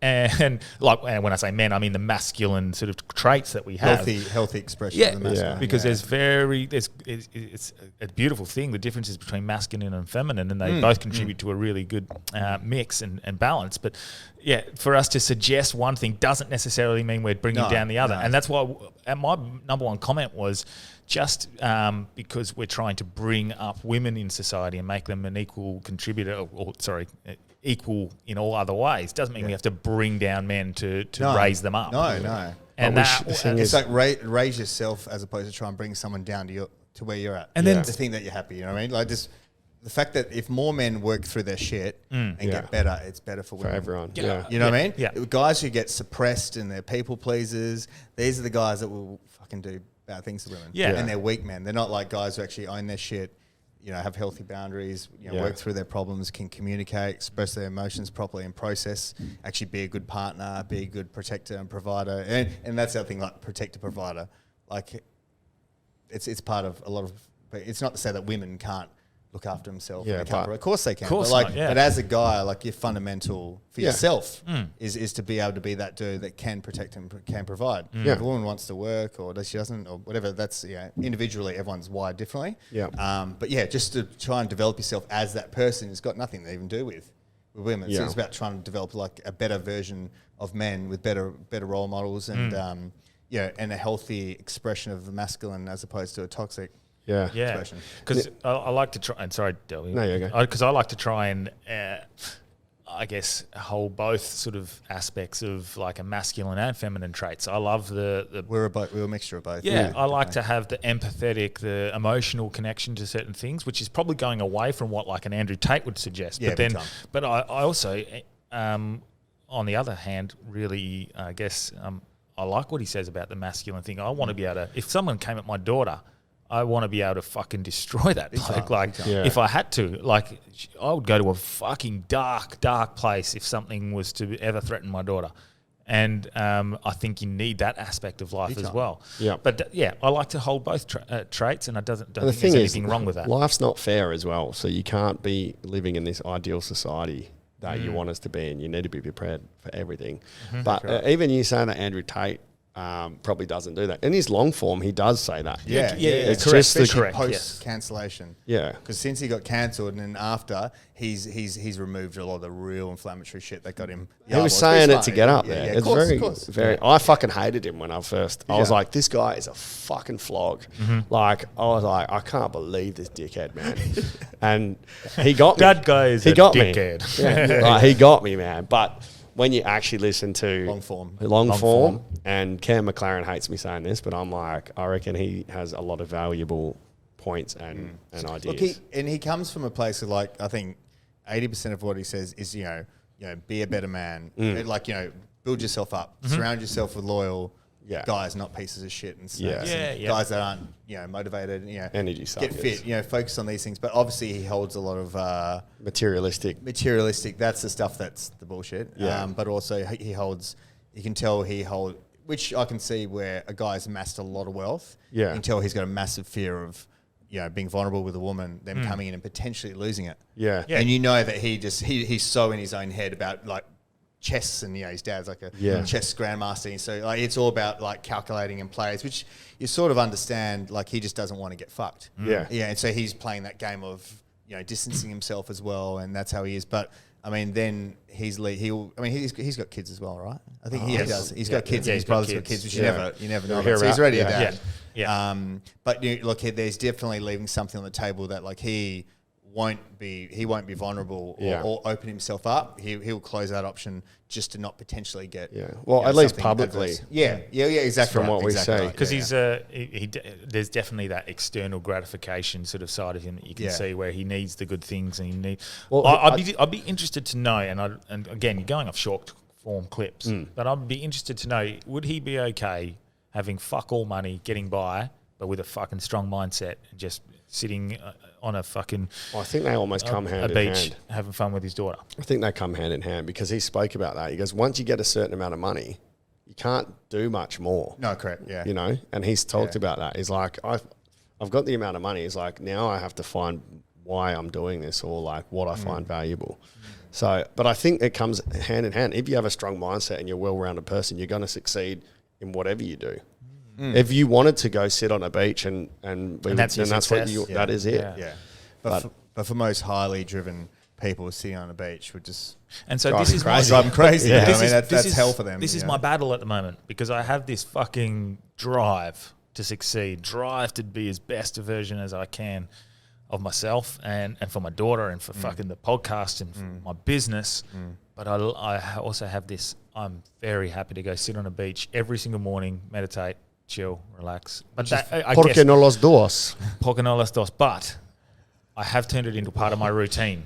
I feel like it's like I'm still achieving something by doing it. I've turned relaxing on the beaches. Hey, I've set this aside as my half an hour down the beach. So potentially maybe I wouldn't be fine just going and chilling on a beach. Yeah, and look, I think you're doing it. And that's the thing that's so important, why doing like the inner work on yourself, because everyone's got a different authentic understanding really what they're about. And some people have got like a big battery. Like I've got quite a big battery, and if I put my mindset onto someone else, it'll cook them. And other people got bigger batteries than me, and there's different understanding what's important to you. But that's why it's so important to get rid of all the bullshit, because often if you get societal bullshit from your parents, all this sort of stuff that we have conditioned into us, you don't even know what you're about until you start shedding the layers. And then and everyone is different, and there is that's why listening to people online can be dangerous because like that could have worked for them. Then if you follow their blueprint, you're unhappy. Yeah. Because you're not about, like they might not be about that life. I think that's why the self journey is so important, to understand what you're about. Yeah. And then start trialing different things and then, and making sure,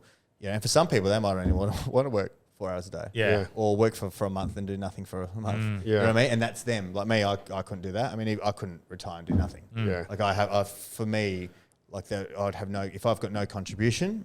I'd only be able to do it if every one of my mates that was close to me did it. Yeah. So then that way each day we're waking up without the financial stress and we can go out and do whatever we want. Yeah. But you'd still do something, would you? Yeah, but retiring doesn't mean you don't do anything. No, of course not. Like, Of course not. if I was wicked at golf and we all had the money just to go play golf each day, what a great lifestyle. Or if one day we want to go help out people in the community, we can go do that without having to think, fuck, I've got to go do this so I can make the money to pay my bills. But it'd be hard to just play golf every day. Hard to play golf at any time. Because there's so little, like it's all, I think when everything, back to the Tate stuff, like when everything's all about self and acquiring and stuff like that, it's very unfulfilling. I think that's why if he had like you said, we don't know what the fuck he's really about. Yeah. He's got his character, which is very well carefully cultivated. Yeah. But like someone who has amassed a lot of wealth, but contribution's a big thing for them. Yeah. They can be happy. Yeah. And they might try and keep, acquiring more wealth because they know, well, if I keep acquiring wealth, I can help more people. Help more people. Yeah. And understanding, but not everyone's like that. Well, understanding that everyone's growing and changing, and you said it before, like you think you've healed, and then you haven't. Like biggest slap in the face to me the other day was the epiphany that I realised I'd been saying recently, I'm healed, I feel so much better. And then realising I was saying that last year when I was clearly in a dark spot.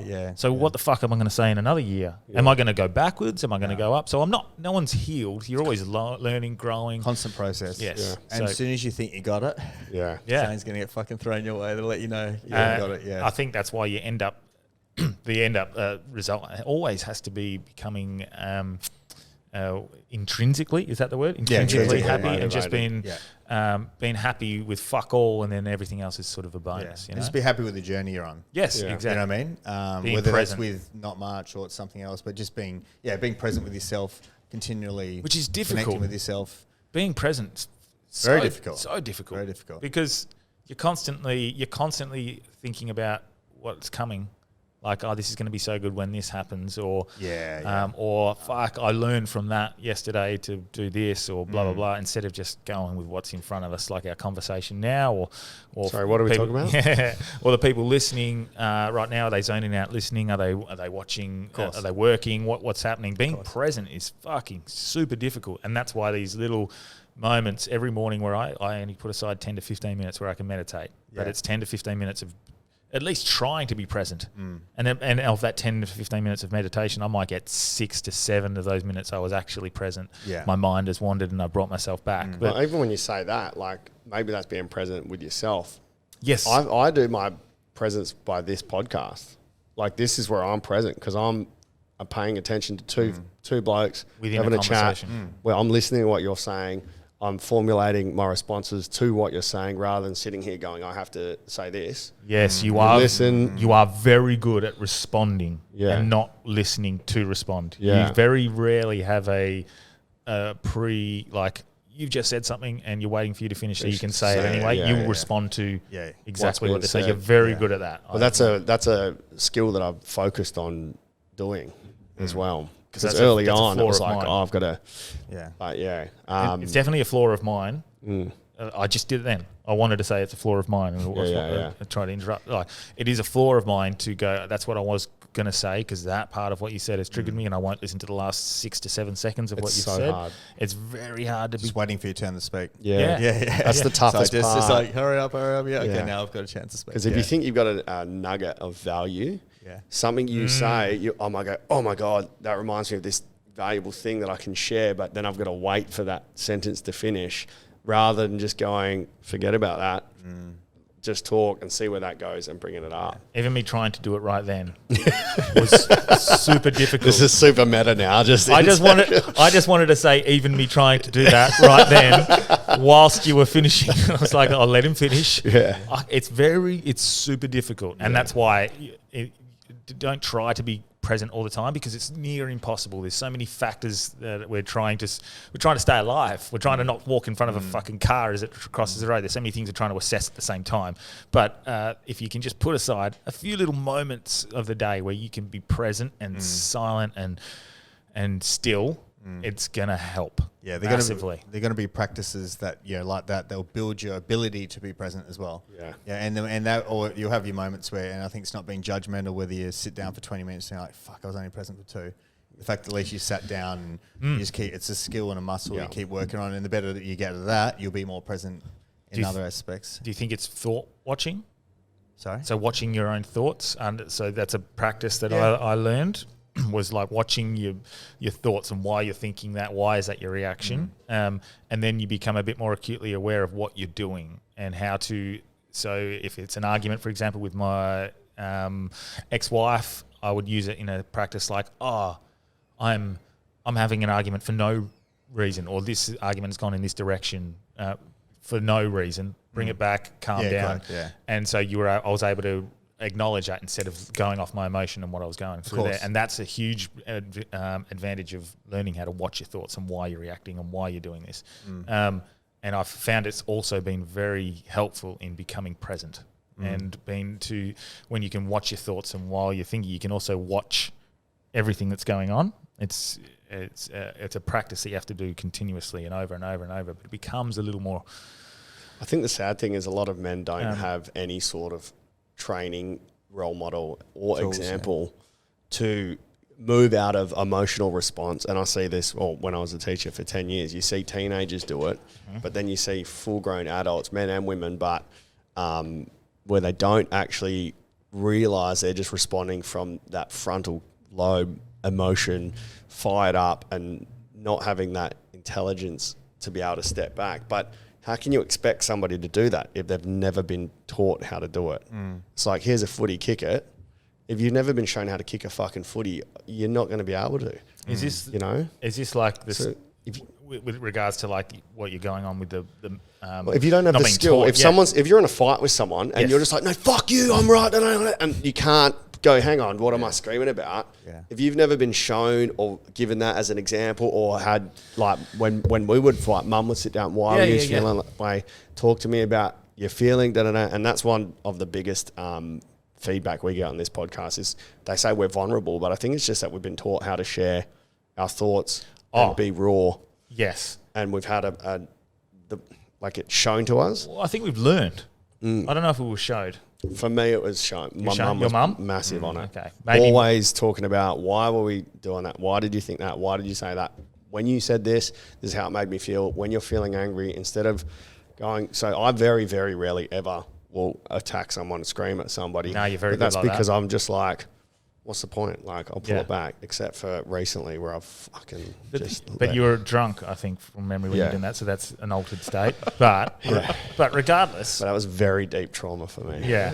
So... But regardless, do you think that's because... And fuck, we're never going to solve this, 3 blokes talking on a podcast. But it might help. The education system, they teach you what to think, not how to think. And so I think potentially they could work on changing that. Is that leading into it? I feel it's very intentional the way everything's done. Orchestrated? Yeah, it's very Society. intentional. To move into a job. Yeah, everyone's conditioned from school. It's very intentional the way they want to condition people. Well, we need society to work. So people need jobs. And to work in the model that they want to run it. Yeah, as well. Yes. But we do. There is lots and lots of work on emotion and kids. Like, there are lots of programs in school. It's just like, this term we're going to do emotions in year 8, and then never again. And even then, you look at, okay, what are you exactly doing for it? Yeah. If you looked at the process of what they're doing for it, you go, really. So what are they learning about emotions in year 8, for example? So you would how to regulate? Yeah, regulate. Why are you thinking these thoughts? What's going to happen if you respond? All the basic shit. Okay. But I mean, it's better than nothing. Definitely better than I thought was going on in schools, because we didn't get that when we were in high school. That, but no, there's lots and lots of. But in general, just broadly in general, the teaching people, our kids and the future generations how to think. Well, it's because the teachers. Yeah, you've said this before, the understaffed, the under-resourced. Yeah, and also they're a product of what they've learned. Like a chiropractor going to uni, not every chiropractor is the same. Not every teacher is the same. Not every teacher knows how to deal with teenage kids and their emotion. Yeah. And if a kid's telling you, fuck you, sir, I'm not fucking doing it, instead of going, no, that's it, you won't speak to me like that, instead of going, all right, mate, no dramas, come back, we'll do it later. Not everyone's like that. So is that something that, and fuck, it comes down to money, resources, teaching, education, but is that something that teachers could be... It will never change. Yeah, it won't change. And you've got to take responsibility for yourself. That's right. That's like everything. Like even in anything, you're going to get taught a base level of basic level of competency, and those sort of skills, you've got to acquire them outside of your, teaching or maybe in chiro or whatever it is. Like, and you have to learn those, you might learn them for your parents. Yep. And they might have equipped you for that. Often a lot of us in like Western cultures, our parents haven't equipped us in as well as other ethnicities. So in terms of being able to process emotions and connect, but also like a big part of it as well is like a lot of you got to prime your body to be able for meditation, for getting good sleep, all these sort of things to make your stress response and amygdala, which is like basically when shit goes crazy. That's what goes nuts. So prime yourself to calm that down, but then there's having the strategies to be able to process things. Yeah. But then even then, they're all above the neck. That's not getting in the body. Yeah. So when that fucking real trauma comes out, sometimes they can be like just lower your threshold to it, but when the threshold gets hit, you're done. Yeah. And that's why I like just going to a psychologist and just talking. I mean, these sort of tactics can help, but that's where it's very important. And I found a lot of benefit with going to an actual coach that's more. They go more inward in the body, whether it's doing breath work and working through things, or somatic therapy, or some people doing plant medicine, which is actually very beneficial with the right guidance and things like that. So the right supervision. Yeah. So you can actually get in your body and actually start to work through, and that's where a lot of the real shit starts coming up. Because what is it? You hold trauma in your body. Hey? Yeah. I mean, you hold it in your trauma, and then it manifests into real physical ailments, and all sorts of things. And the more if you have someone that's like a people pleaser. And people think, oh, he's a nice bloke. But fuck it, we all know someone who's heavily people pleaser, they've been very conditioned and they're holding like a lot of resentment and they're very angry on the inside. Yeah. And if they just keep holding that in, that's just going to manifest in all sorts of different ways. Oh, so being able to... you bite your tongue and you don't say what you want to say. And now these days are telling men to... shut the fuck up. Especially if you're a white male, it's not a good time to be a white male. Yeah. I mean, the 1950s would have been good for us, but not now. The previous 62,000 years. And realistically, it's like a lot of things. It's just like a lot of us, particularly as like Western, like white males. It's like you're the problem. Yeah. Shut the fuck up. Yeah. You're the problem. And if we're sitting here, and we're at an age that we've been able to develop some skill sets and that we don't get as affected. But imagine like these young guys coming through. Yeah. They're going to think, how the fuck do I act? Yeah. And they're going to hold so much and emotions and everything in their body that they don't know how to process. And how's that going to come out? Well, they come out as trans. Well, that's a massive and all that sort of stuff. Confusion. Yeah. Well, being held accountable for poor actions by young men is obviously, that's fine. That's completely fine. But obviously being demonized for... just being a man. For being a man, that's the issue. Because, if you're a fucking man who's been raised in a poor way with poor role models, and you end up fucking being violent or you be narcissist. You know what you'll get from this? What? Stop making excuses. Exactly. But so you're not even allowed to. But if you're a black guy, a fucking red or a purple person that's been brought up in the same way as anybody that's had a traumatic upbringing, you're going to react in almost the same way. It doesn't matter that you're a white male. It matters on the circumstances that you've come up in. And teaching to see, and we've spoken about identity before, but teaching them to see past race, religion, of course, gender, and all that, and see them for the character, the content of the character. That's the most important thing. If you're a cunt, you're a cunt. Exactly. If you're a good person, you're a good person. Exactly right. If you're if you're transgender, if you're fucking black, white, I don't care. If you're a good person to me, I'm going to be a good person to you. And I've said it before, even if you're not a good person to me, I'm probably going to be a good person to you back because it doesn't change the person I am.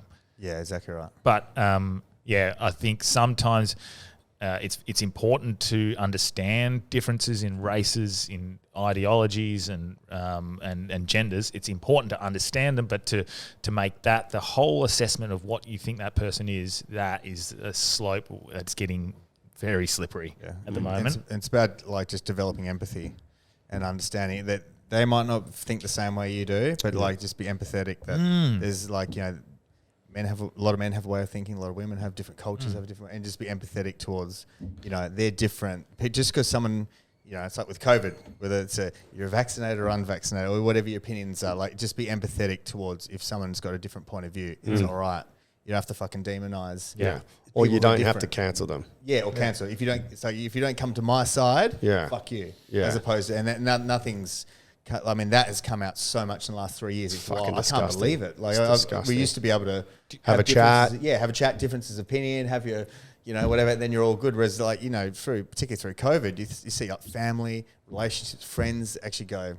One can't help but feel it's been orchestrated to happen like that. Of course, yeah. Division, divide and conquer is the tactic that it's been used for centuries. You divide. If you're fighting amongst yourselves, you can't fight back against society. Oppression and tyranny. And I think COVID's a perfect example of that. Like, I think it was a dramatic overreaction in certain sort of things they implemented, like lockdowns and masks and mandates for all that sort of stuff. And if there was just less division and more of a united approach to let's have a civil conversation about this, there would have been, I think, a big pushback against putting people in these certain categories and just a far less abrasive fucking society that we've seen over the last 2 to 3 years. I think it almost comes down to what we've been speaking about is that any strong masculine presence has been torn down to not stand up, and it's resulted in exactly what we're seeing here. Like, you don't want to be cancelled or discriminated against because you're saying no this, and they've taken away any resistance from any sort of strong masculine. Yeah, and to suggest model, that women possibly to suggest that a woman can't be a strong masculine role model for their kids is that's not. I'm not saying that because I think they can. Like, one of our guests coming up in a few weeks is the strongest woman in the world. Like, and she could bench. My mum on.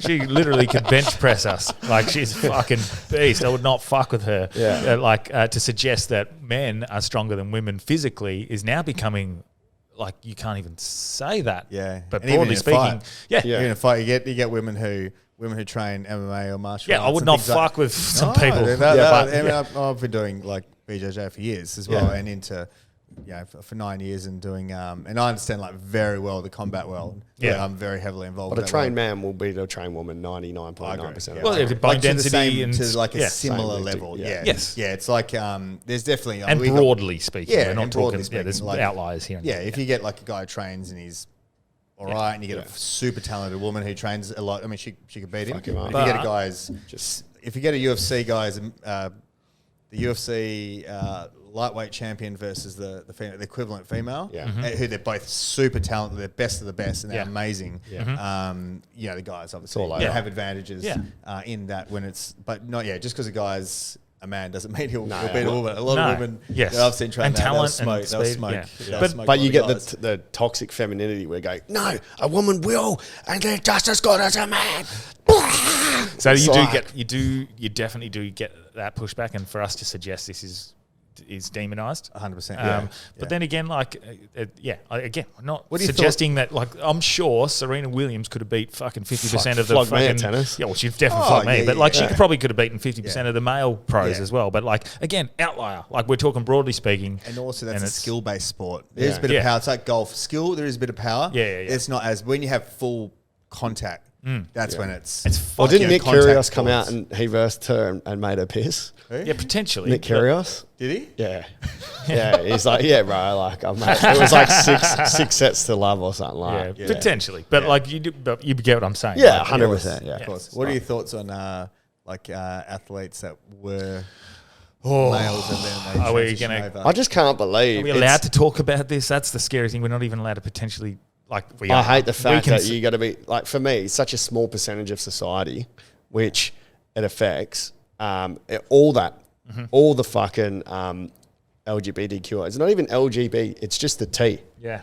It's not lesbians. It's not gay. It's not bi. It's the trans part that is causing or being the biggest disruptor, I think, And at but the it's moment. not but it's not the community. I don't think it's the people who are. No, it's not the community. Yeah, it's not the trans people themselves. It's the people who are fighting the social justice warriors. Yeah, they're making or the young people that are being influenced by all of the talk now, going, "Oh, actually, I think I am trans." Yeah. And it's so disproportionate because we're seeing clusters. It's like being the emo back in the day. It's coming through, and it's almost like And that Even dilutes. emo doesn't surgically Yeah. change themselves. Yeah.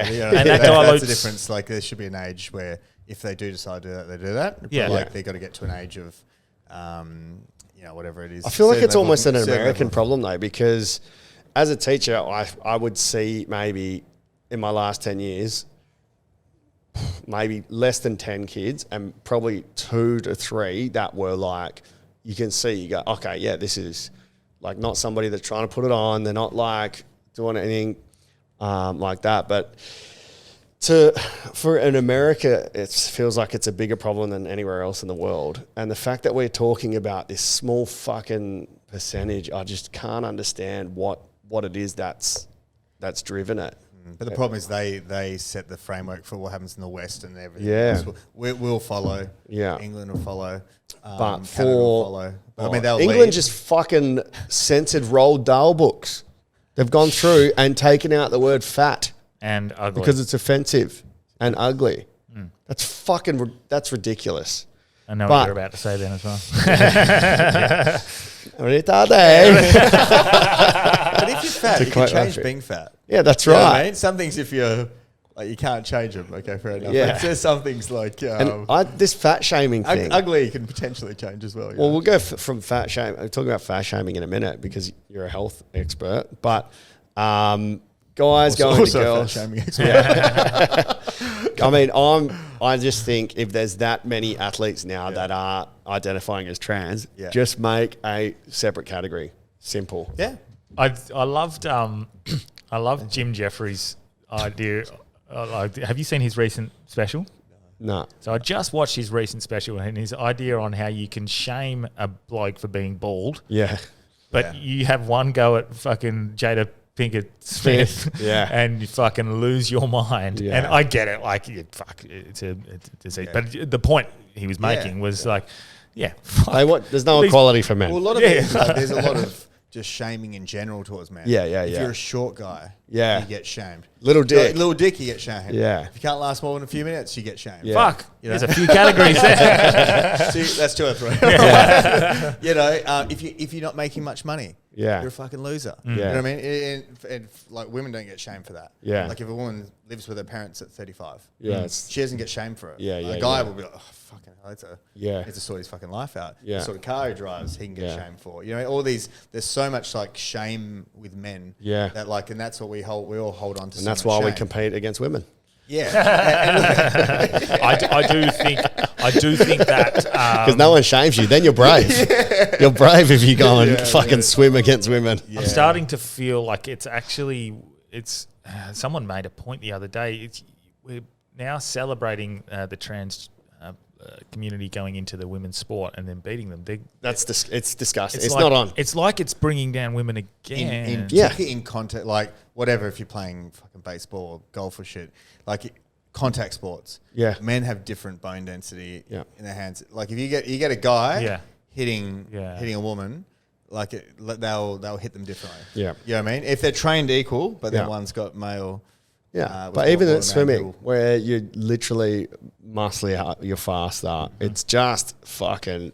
It just is how it is sometimes. It's an advantage. Not everything can be pure equality. Someone had a go at me the other day about the trans stuff, and like I don't comment on trans stuff. I have no real opinion. I've got. It shouldn't even affect us, No, man. it doesn't. Yeah, like it doesn't. fuck, you're allowed to be trans. Do what you want. But whatever. the community did affect me, which you'll hear about on Patreon. Yes. And they're bullies. Yes, They're so- fucking bullies, and they call it the alphabet mafia. The Yeah. woke social justice warriors, they are not, what's the word, accepting. yeah. They are, you fucking believe what we believe, or you can fucking will ruin your life. So Yeah. So for me, the thing that triggered this conversation was someone had a go at me about it because of what I said about not seeing identity. and like teaching my daughter to see the content of their character, which we just spoke about, which I think is vitally important, to see them for the person they are, not their race, religion, gender, or anything like that. And they brought that up. And they said, like, you wouldn't go spend any time with these people. You're definitely against them and stuff. And I said, well, I've got 2 people I know in that category that I'm pretty good friends with in the comedy scene. Like, I talk to them every time I see them.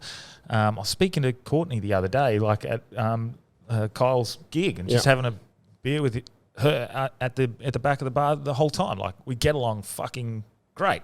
If I was that sort of person, and I'm not using it as like I can't hate women, my mum is one, but like, it's not like I have these sorts of inbuilt, ingrained ideas that I'm going to avoid people like that. Yeah. I have no problem with them at all.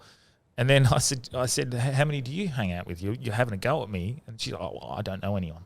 And I was like, and I'm not showing that you can't change who you hang out with. You can't meet people on purpose and stuff like that. But I'm just, you're throwing something at me as an insult, and then I throw it back the at trans you. people I know, 50% are fucking dicks, and the other 50% are fine. Yeah, and that's because... Is that the 50% that are men?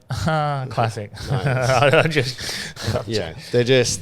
It's because of who they are. It's a joke. No, and it's because of who they are. You're too deep, Branchy. You're done. No, it's because of who they are. It's hard though. It's hard. Like, as a person, they're a shit cunt. So the person they are. Yeah. So you're seeing them for the content of their character. Yeah. They're a cunt. But also, they're that much of a shit cunt that they instigate bullying and form groups that want to cancel you and attack you over nothing because they're trying to make it about them. Yeah. And I feel like there's a different category of person. Yeah. But yeah. What was your thing? I wanted to ask, what was your thing that triggered your moment to go and do? Because for me, like the breathwork thing, I can't see myself doing it. Like the Wim Hof breathwork? No, the ones where the guys like do the breathwork and then break down and that. I just can't see myself, and I don't know what that is. I don't know if it's fear or... Have you done it with Spirit Ninja? Have you done it with Spirit Ninja? Nah. He doesn't. Yeah, see, for me, I've never been... Because you got so much resistance. Yeah, I'm not attracted to that, and I don't have a desire to go and do that. Why is that? I don't know. It's odd because you are a vulnerable, emotional person. Yeah, I know. It doesn't...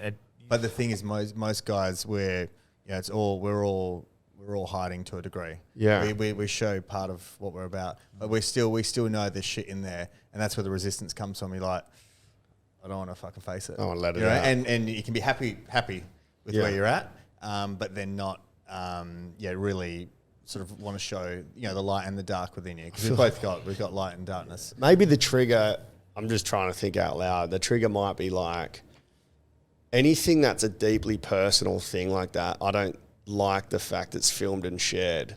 Do you think it's... And for me, I'm like, don't. I know it's for a positive mood, but something triggers me about any deeply personal moments.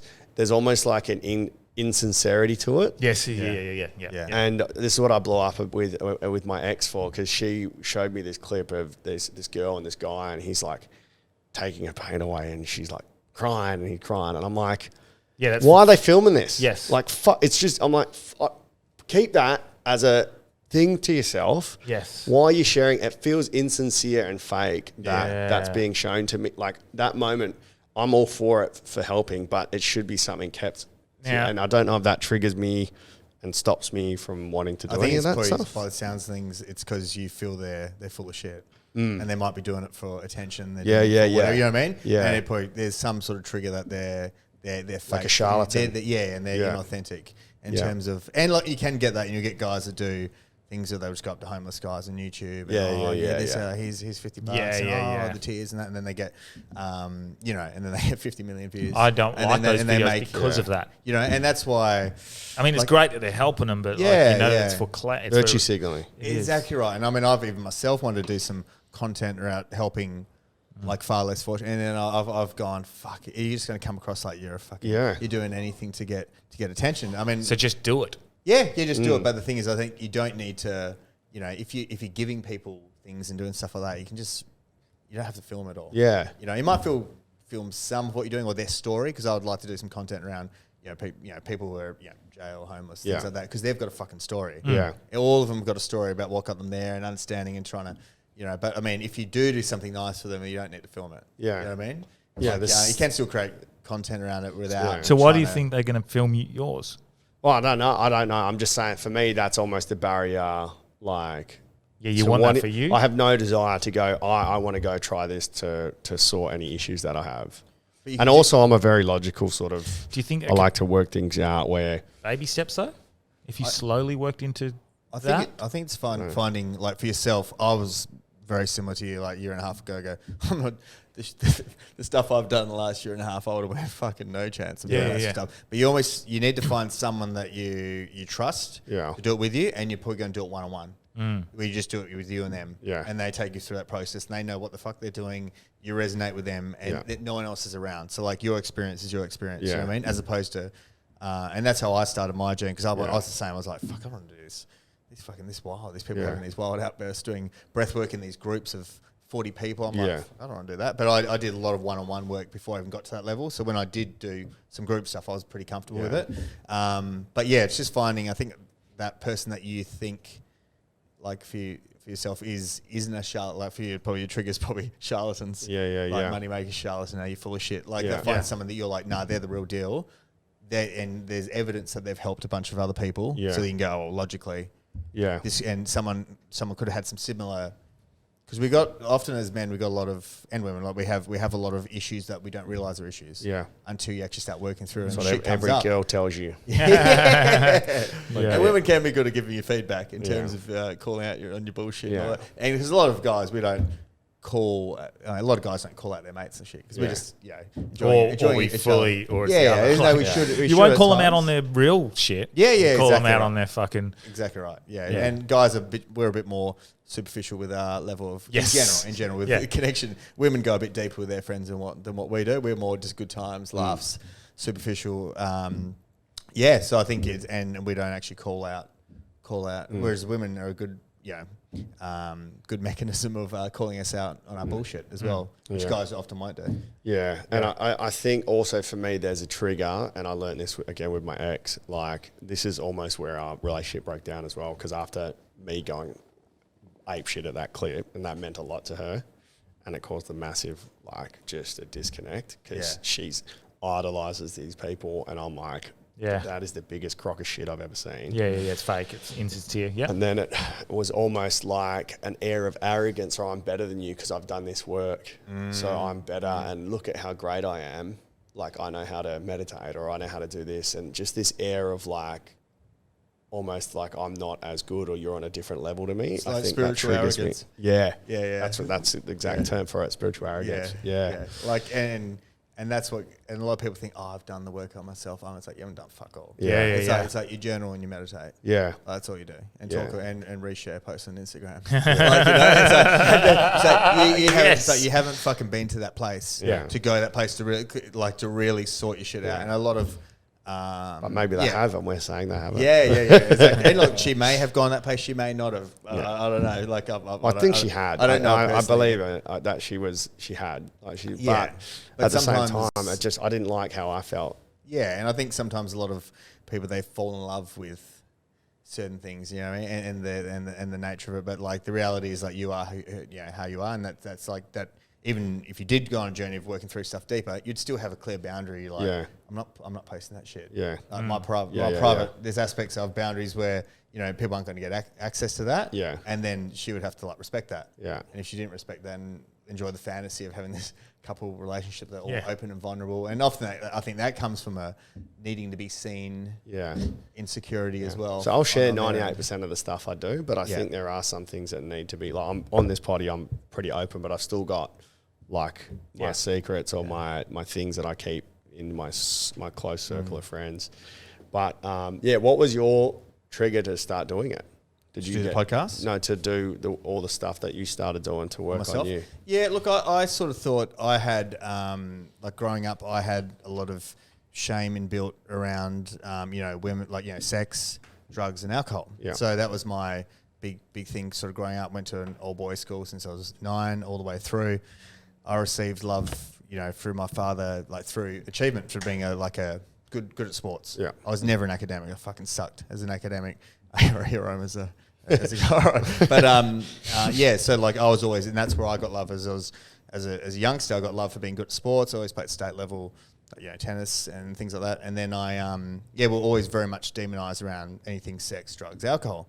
So then, anyway, long story short, as you get older, then the things that as I realized once I started doing a bit of work myself, there's a lot of shame and guilt in my life, as a lot of men have, and then you resort to drinking, women, drugs, different things like that, and overworking, needing to be seen, all these different things, stimulants like too much coffee, all these sort of things, and they're all like numbing vehicles, and you hit a certain point, you engage in whether it's like heavy fucking drinking, and just with you have a bad relationship with I had a very poor relationship with how I viewed women back then, because I'd been single for years, and how I received love. Is this before and after? Yeah. I know, that's why I do this shit, and I in the early 20s, it's funny, I spoke on my podcast, the first time I ever took drugs was the first time I got laid. Nice. Yeah, so there was pairing. I was about 20, so I was a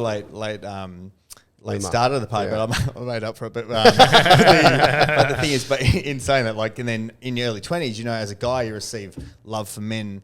I receive love from men for being good at, then essentially with women, and you get more and more, then you hang around guys that reinforce that. They've all got the same trauma and the same bullshit. Yeah. And then you get caught in that spiral. They're caught in that circle of getting reinforced, and, and eventually how you view relationships and women, that changes. And then you do start to objectify, and then you use alcohol and drugs and different sort of things, and you think you're doing it just, I'm just having fun, it's all party. It's not like I'd never just drink a wine at home or take stuff, but everything was like fun, party, that sort of stuff for years, and you do that for 12, 14 years. You get to a point, you're like in your early 30s, and you're going, I probably need to, even though I work so much around have a business and things like that, you go, and with the story I told myself was I'm too busy for a partner. Yeah.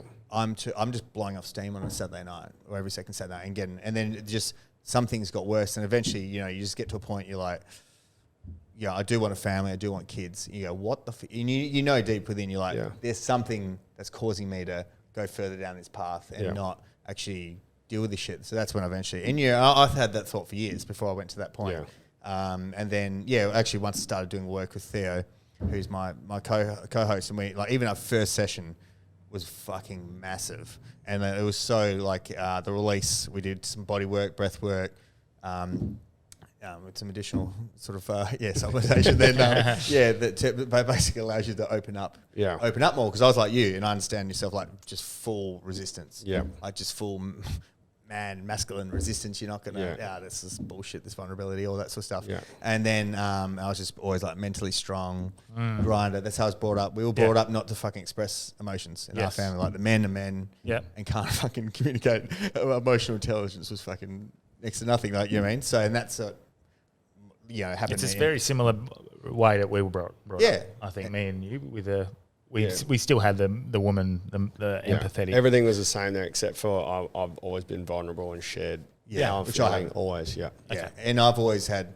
I guess what for me is because of my profession, and then I had that sort of behaviour. Then I was like, there was a disconnect, which creates more internal shame, more internal guilt, which further propels that cycle, which is why it's so important to fucking address this shit, or it just keeps building, and and then once you get in a couple of relationships, and then shit comes up, boom, hit the escape valve, I'm out of here. You know what I mean? And then fuck this shit, you're not working through. So anyway, there's a couple of different layers to that. So I started working with Theo, and we went intensively weekly for 12 weeks, got massive amount of improvement. Actually started to understand where my shit was coming from. Nowhere near healed. I'm still nowhere fucking near. You still have your things that test you and challenge you and things like that. But that sent me on that path that Lisa can start to learn when things come up or trees come up, or where the behaviours that I know, the numbing behaviours or masking behaviour. If I'm fuck, I feel I need to do this. It's what that's when you need to not do it and actually understand what the fuck's going on and be more present with yourself. And not just go because I'm so freaking busy all the time, from 5 a.m. to 9 p.m. I'm just go. And if you like that and you just don't acknowledge your own shit and have time to connect with yourself, all this stuff just gets pushed pushed and pushed, and it comes out in other ways. Yeah. You know, and it might be like for me, a lot of it was, and then and since I've been doing that work, and I went 3 months celibate in that period, which for me was pretty fucking wild. Yeah. And I just completely, from doing that work with him, and then went 3 months celibate about 12 months ago. We just did it for like 9 days or whatever. And then the lessons I learned about myself, about women, how I started viewing women differently, you know, who you invest your energy in. It was like the best thing I've ever done. And like ever since, I really feel like you need to sort your own shit out before you drag someone else along for the ride, you know? I mean, if you're in a relationship already, you do the work on yourself, she does the work on herself, but like I don't want to be jumping into anything before like you've really started. Is that like filling your cup, or is that's not Sorting probably, it's shit probably not. Maybe just knowing what triggers you, what instigates bad habits. Yeah. And then there's no bad habit, but something that isn't beneficial to what you want. And the stuff that I used to get me wild, you'd be attracted to, like now, you're not as attracted because you just know where that place comes from. Yeah. And removing yourself from bars and clubs, and whereas these days, I mean, if I'm overseas and that, well, but like here, I don't, as a single bloke, just I did working. 3 months celibate, but just because I was. I've always done that. Like, from when I was 18, I didn't have sex for like 2 years, and then it was like from when I was 21 for like 2 or 3 years. So when you first started on that journey, when were you like? What was the first thing you were open about, and did that help, or did it feel so? Like, did it feel foreign being so vulnerable and open about it, or have you been vulnerable yet? Yeah, definitely. Like and that's where, because I felt very comfortable with him, because he's very like, you know, and when you talk about people going into, you know, there's a stigma with particularly men. If we talk about a spiritual healer, guys will fucking, especially like very masculine men. Oh yeah, Mate, manly men, they'll go fuck. That's how our relationship blossomed. The first time I said to him, I remember this. I don't know if you remember it, but I remember saying, "Oh yeah, I totally believe that we're, you know, infinite spiritual beings having a temporary human experience." And Delby was like, "Oh yeah, I think the same." Yeah, and I was like, "Oh." Fucking what? I didn't realize I was so afraid to say that. It was such a big thing to say. And then I was like, I found a buddy. Yeah, definitely. And it's good. Yeah. And more and more, and you'll find more, and as you go deeper with things, you have deeper conversations with people, and you find more people are on your wavelength that you never used to. Because you'll like, and more of that work, and then you see your other mates, then you're like, fuck, we don't connect that much anymore. Yeah. We were all about just going out, business, pussy, all that sort of stuff. And that's what we had. And you sort of see that. And I see that with other guys, and you go, fuck it. You're exactly where I was. Yeah. You know what I mean? And then they're not willing to open themselves up and be potentially vulnerable or work through their shit, and they just numb themselves out with these sort of things. That's initially how I connected with my ex, was through talking about my beliefs spiritually. But again, another trigger for me is a white guy that's grown up in Perth that is trying to tell me that he's like a spiritual lead. I just can't buy that. And I don't know why. I think that's whatever. Spiritual guru. The gurus, it's like... Because there's no like prerequisite. Yeah. So someone like, for example, Theo, I work with, like he's done so much work on himself and done so many journeys and done so much different, his background was as a physio in Greece and came here, and he's had so much trauma, like from shit that happened to him over there. And like, he's very masculine as well, which you don't find that much in a lot of spiritual healers. He's not just wearing yoga pants and going around and just, so for me, that's why I connected with him. I'm like, you're actually a man. Yeah. You know what I mean? And you've done a lot of work on yourself, and I've seen like him, before I did any work with him, there's a couple other people who did work with him, and I saw he did great work with him. So for me, I was the same as you.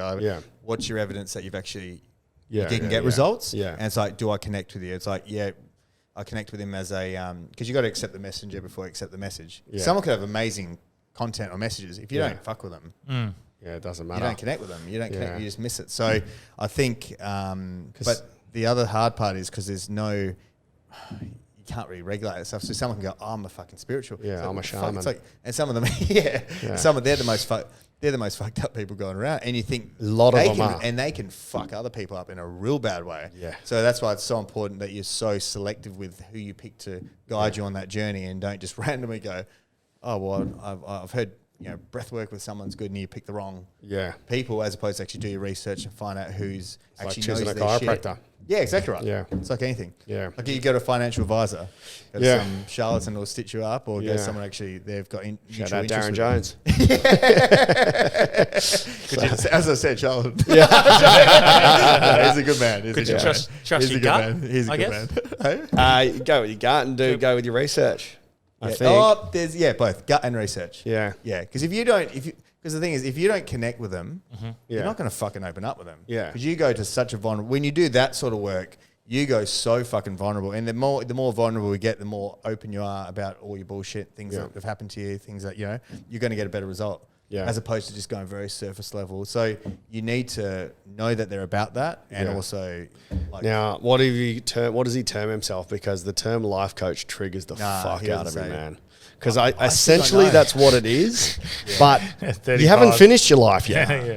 Like, you can't be a life coach because you haven't done life. Yeah. You haven't done your life. No, and So I agree. And so we're both 38, and that's the thing. I said to my guy when we did the podcast, he goes, "What the fuck do I call you?" Yeah. like what's your? He goes, "Don't call me anything." Yeah. Like, Yeah. It's just like I do a whole Mentor, bunch- basically. yeah, and that's how I sort of view it as someone who can really help people using a variety of Yeah. different mechanisms. Because I guess what we were talking about, like a life coach wouldn't be like, this is how you live. It could be like, hey, this is a great strategy to deal with your finances if you're not good at finances, and being healthy and fit is going to help you be clearer for this and having your body functioning. So I can understand that side of things, but it's more like a functional living coach rather than a life coach. Well, it's almost, I'd say it's more like a coach that allows you to really access who you are. Yeah. You know what I mean? It has, has somatic tools. I mean, he's an physio as well, so he understands the body in terms of that level. Breath work, plant medicine, understanding how to process things properly. Yeah. Because a whole heap of shit comes up, and if you don't have someone that can help you process it, you just go back into your old ways. But yeah, I'm like you, man. When someone's like business coach, life coach, triggers the fuck out of me. Like, unless like you're fucking legit about it, and anyone who's about like, how can you be a fucking life coach in your 20s? Yeah. I don't understand. It's ridiculous. Yeah. It's ridiculous. Yeah. I don't even know who I was. You can have all the theory you want and do your courses or whatever. Like, you have not fucking lived life. You might have lived some life and had a bit of a wild life up to you and have some experiences. You might have started a business that you're fucking 26. Yeah. You know, you don't know what the fuck you're talking about until your life coaches should be 80. And someone who's truly or a they've Buddhist. truly lived. They've truly lived, and they understand. They have that wealth of knowledge and the wisdom that they understand. From relationships to, all the sort of aspects that encompass life. Yeah, which comes full circle to what we were talking about at the start. It's not one thing that fixes it. Yeah. It's not. And if you're a life coach, what if you're not an expert in every little thing? Like you can't be a life coach in all that. No. But I think that is probably the biggest take from this episode is just it's all the little things that add up, and you don't have to do them fucking cold turkey. You can just slowly, incrementally work yourself into it and have like a 2, 3, 4, 5 year goal of working on yourself, becoming better in a whole variety of different ways. Happiness maximizer advocate. Say it. Happiness maximizer advocate. It's actually better. Or a joy advocate. So they say you overestimate what you can do in 12 months and you underestimate what you can do in 10 years. Yeah. And that's fucking true. If you look at life in blocks of 5 years, 10 years, 3 years, just a longer pipeline, like you achieve so much more. Yeah. Yeah. Happiness liaison officer. Yeah. That also works. I think that's There's that lack your of side gig. There's that lack of presence. You're talking and he's going, what else can I call it? I heard. I acknowledged. I thought that's what you're doing too. at Fringe. Yeah. That is actually. That is part. That's not a bad Fringe title. You're no longer a comedian. Yeah. Happiness liaison officer. I love it. Awesome. Mate, this has been a fucking epic chat. Yeah. Probably Thank you. 2 and We didn't even talk about what Chiro actually was. We sort of. We Like did. the actual We went there. official. It's like a 2.5 hour. But I think. for me, this stuff's the more real stuff. Yeah. This is the shit that changes lives. Yeah. On a deeper level, you know. Yeah. Mate, we'll definitely get you back on, especially with the men's mental health stuff. It's Yeah. always good to, talk this sort of stuff out. And there's nothing more toxic than 3 straight white males talking about their vulnerabilities. Is that Corey White just come onto the podcast? That was Corey. Cancel us immediately. Do you have anything to plug for the listeners? Yeah, I mean, we just started the Blokes Lab. Yep. So we got on Instagram, just started TikTok, but we're on Spotify. Yep. I think iTunes, all that sort of stuff. My team do that. And on YouTube. So if you're into really understanding what we do and the content around that, we got some content we do men's circles as well. Yep. We just started doing them once a month. So we got a few different things we're working with that. Cool. And if they want adjustments, your team is as qualified as you, hopefully. Yes, we got Gorilla Chiro. Yeah, there we go. Yeah. I'm winding back my treatment loads, but we got a great team, and Dr. Alex and Dr. Lorna are fantastic there. Nice. And we've got a great team there as well. Cool. Delby. Fringe is finished, so Well done. Congratulations, Delby. Thanks. And you want to give me some money? So next event, Simpsons quiz, March the 7th, I think, is a Thursday, or March the 9th, whatever's the Thursday. No, March the 9th, Thursday. Come check that out, Simpsons quiz. And then March 17, comedy on at the Elford. I'll chuck that in Patreon. So Patreon members will get a nice cheapie. And top level, I think I can give you some freebies as well. So sick. Shout out to the Patreons as well. I have nothing to plug except for, like I said in the episode, I quit West Perth. So if you have a small business and need some work done, I need it. Yeah. That or join the Patreon so we can earn money and then I don't have to worry about that. Fuck you. But yeah, sick. Cool. Great episode. Thanks for coming on. Thank you. My pleasure. Hooroo. Gentlemen.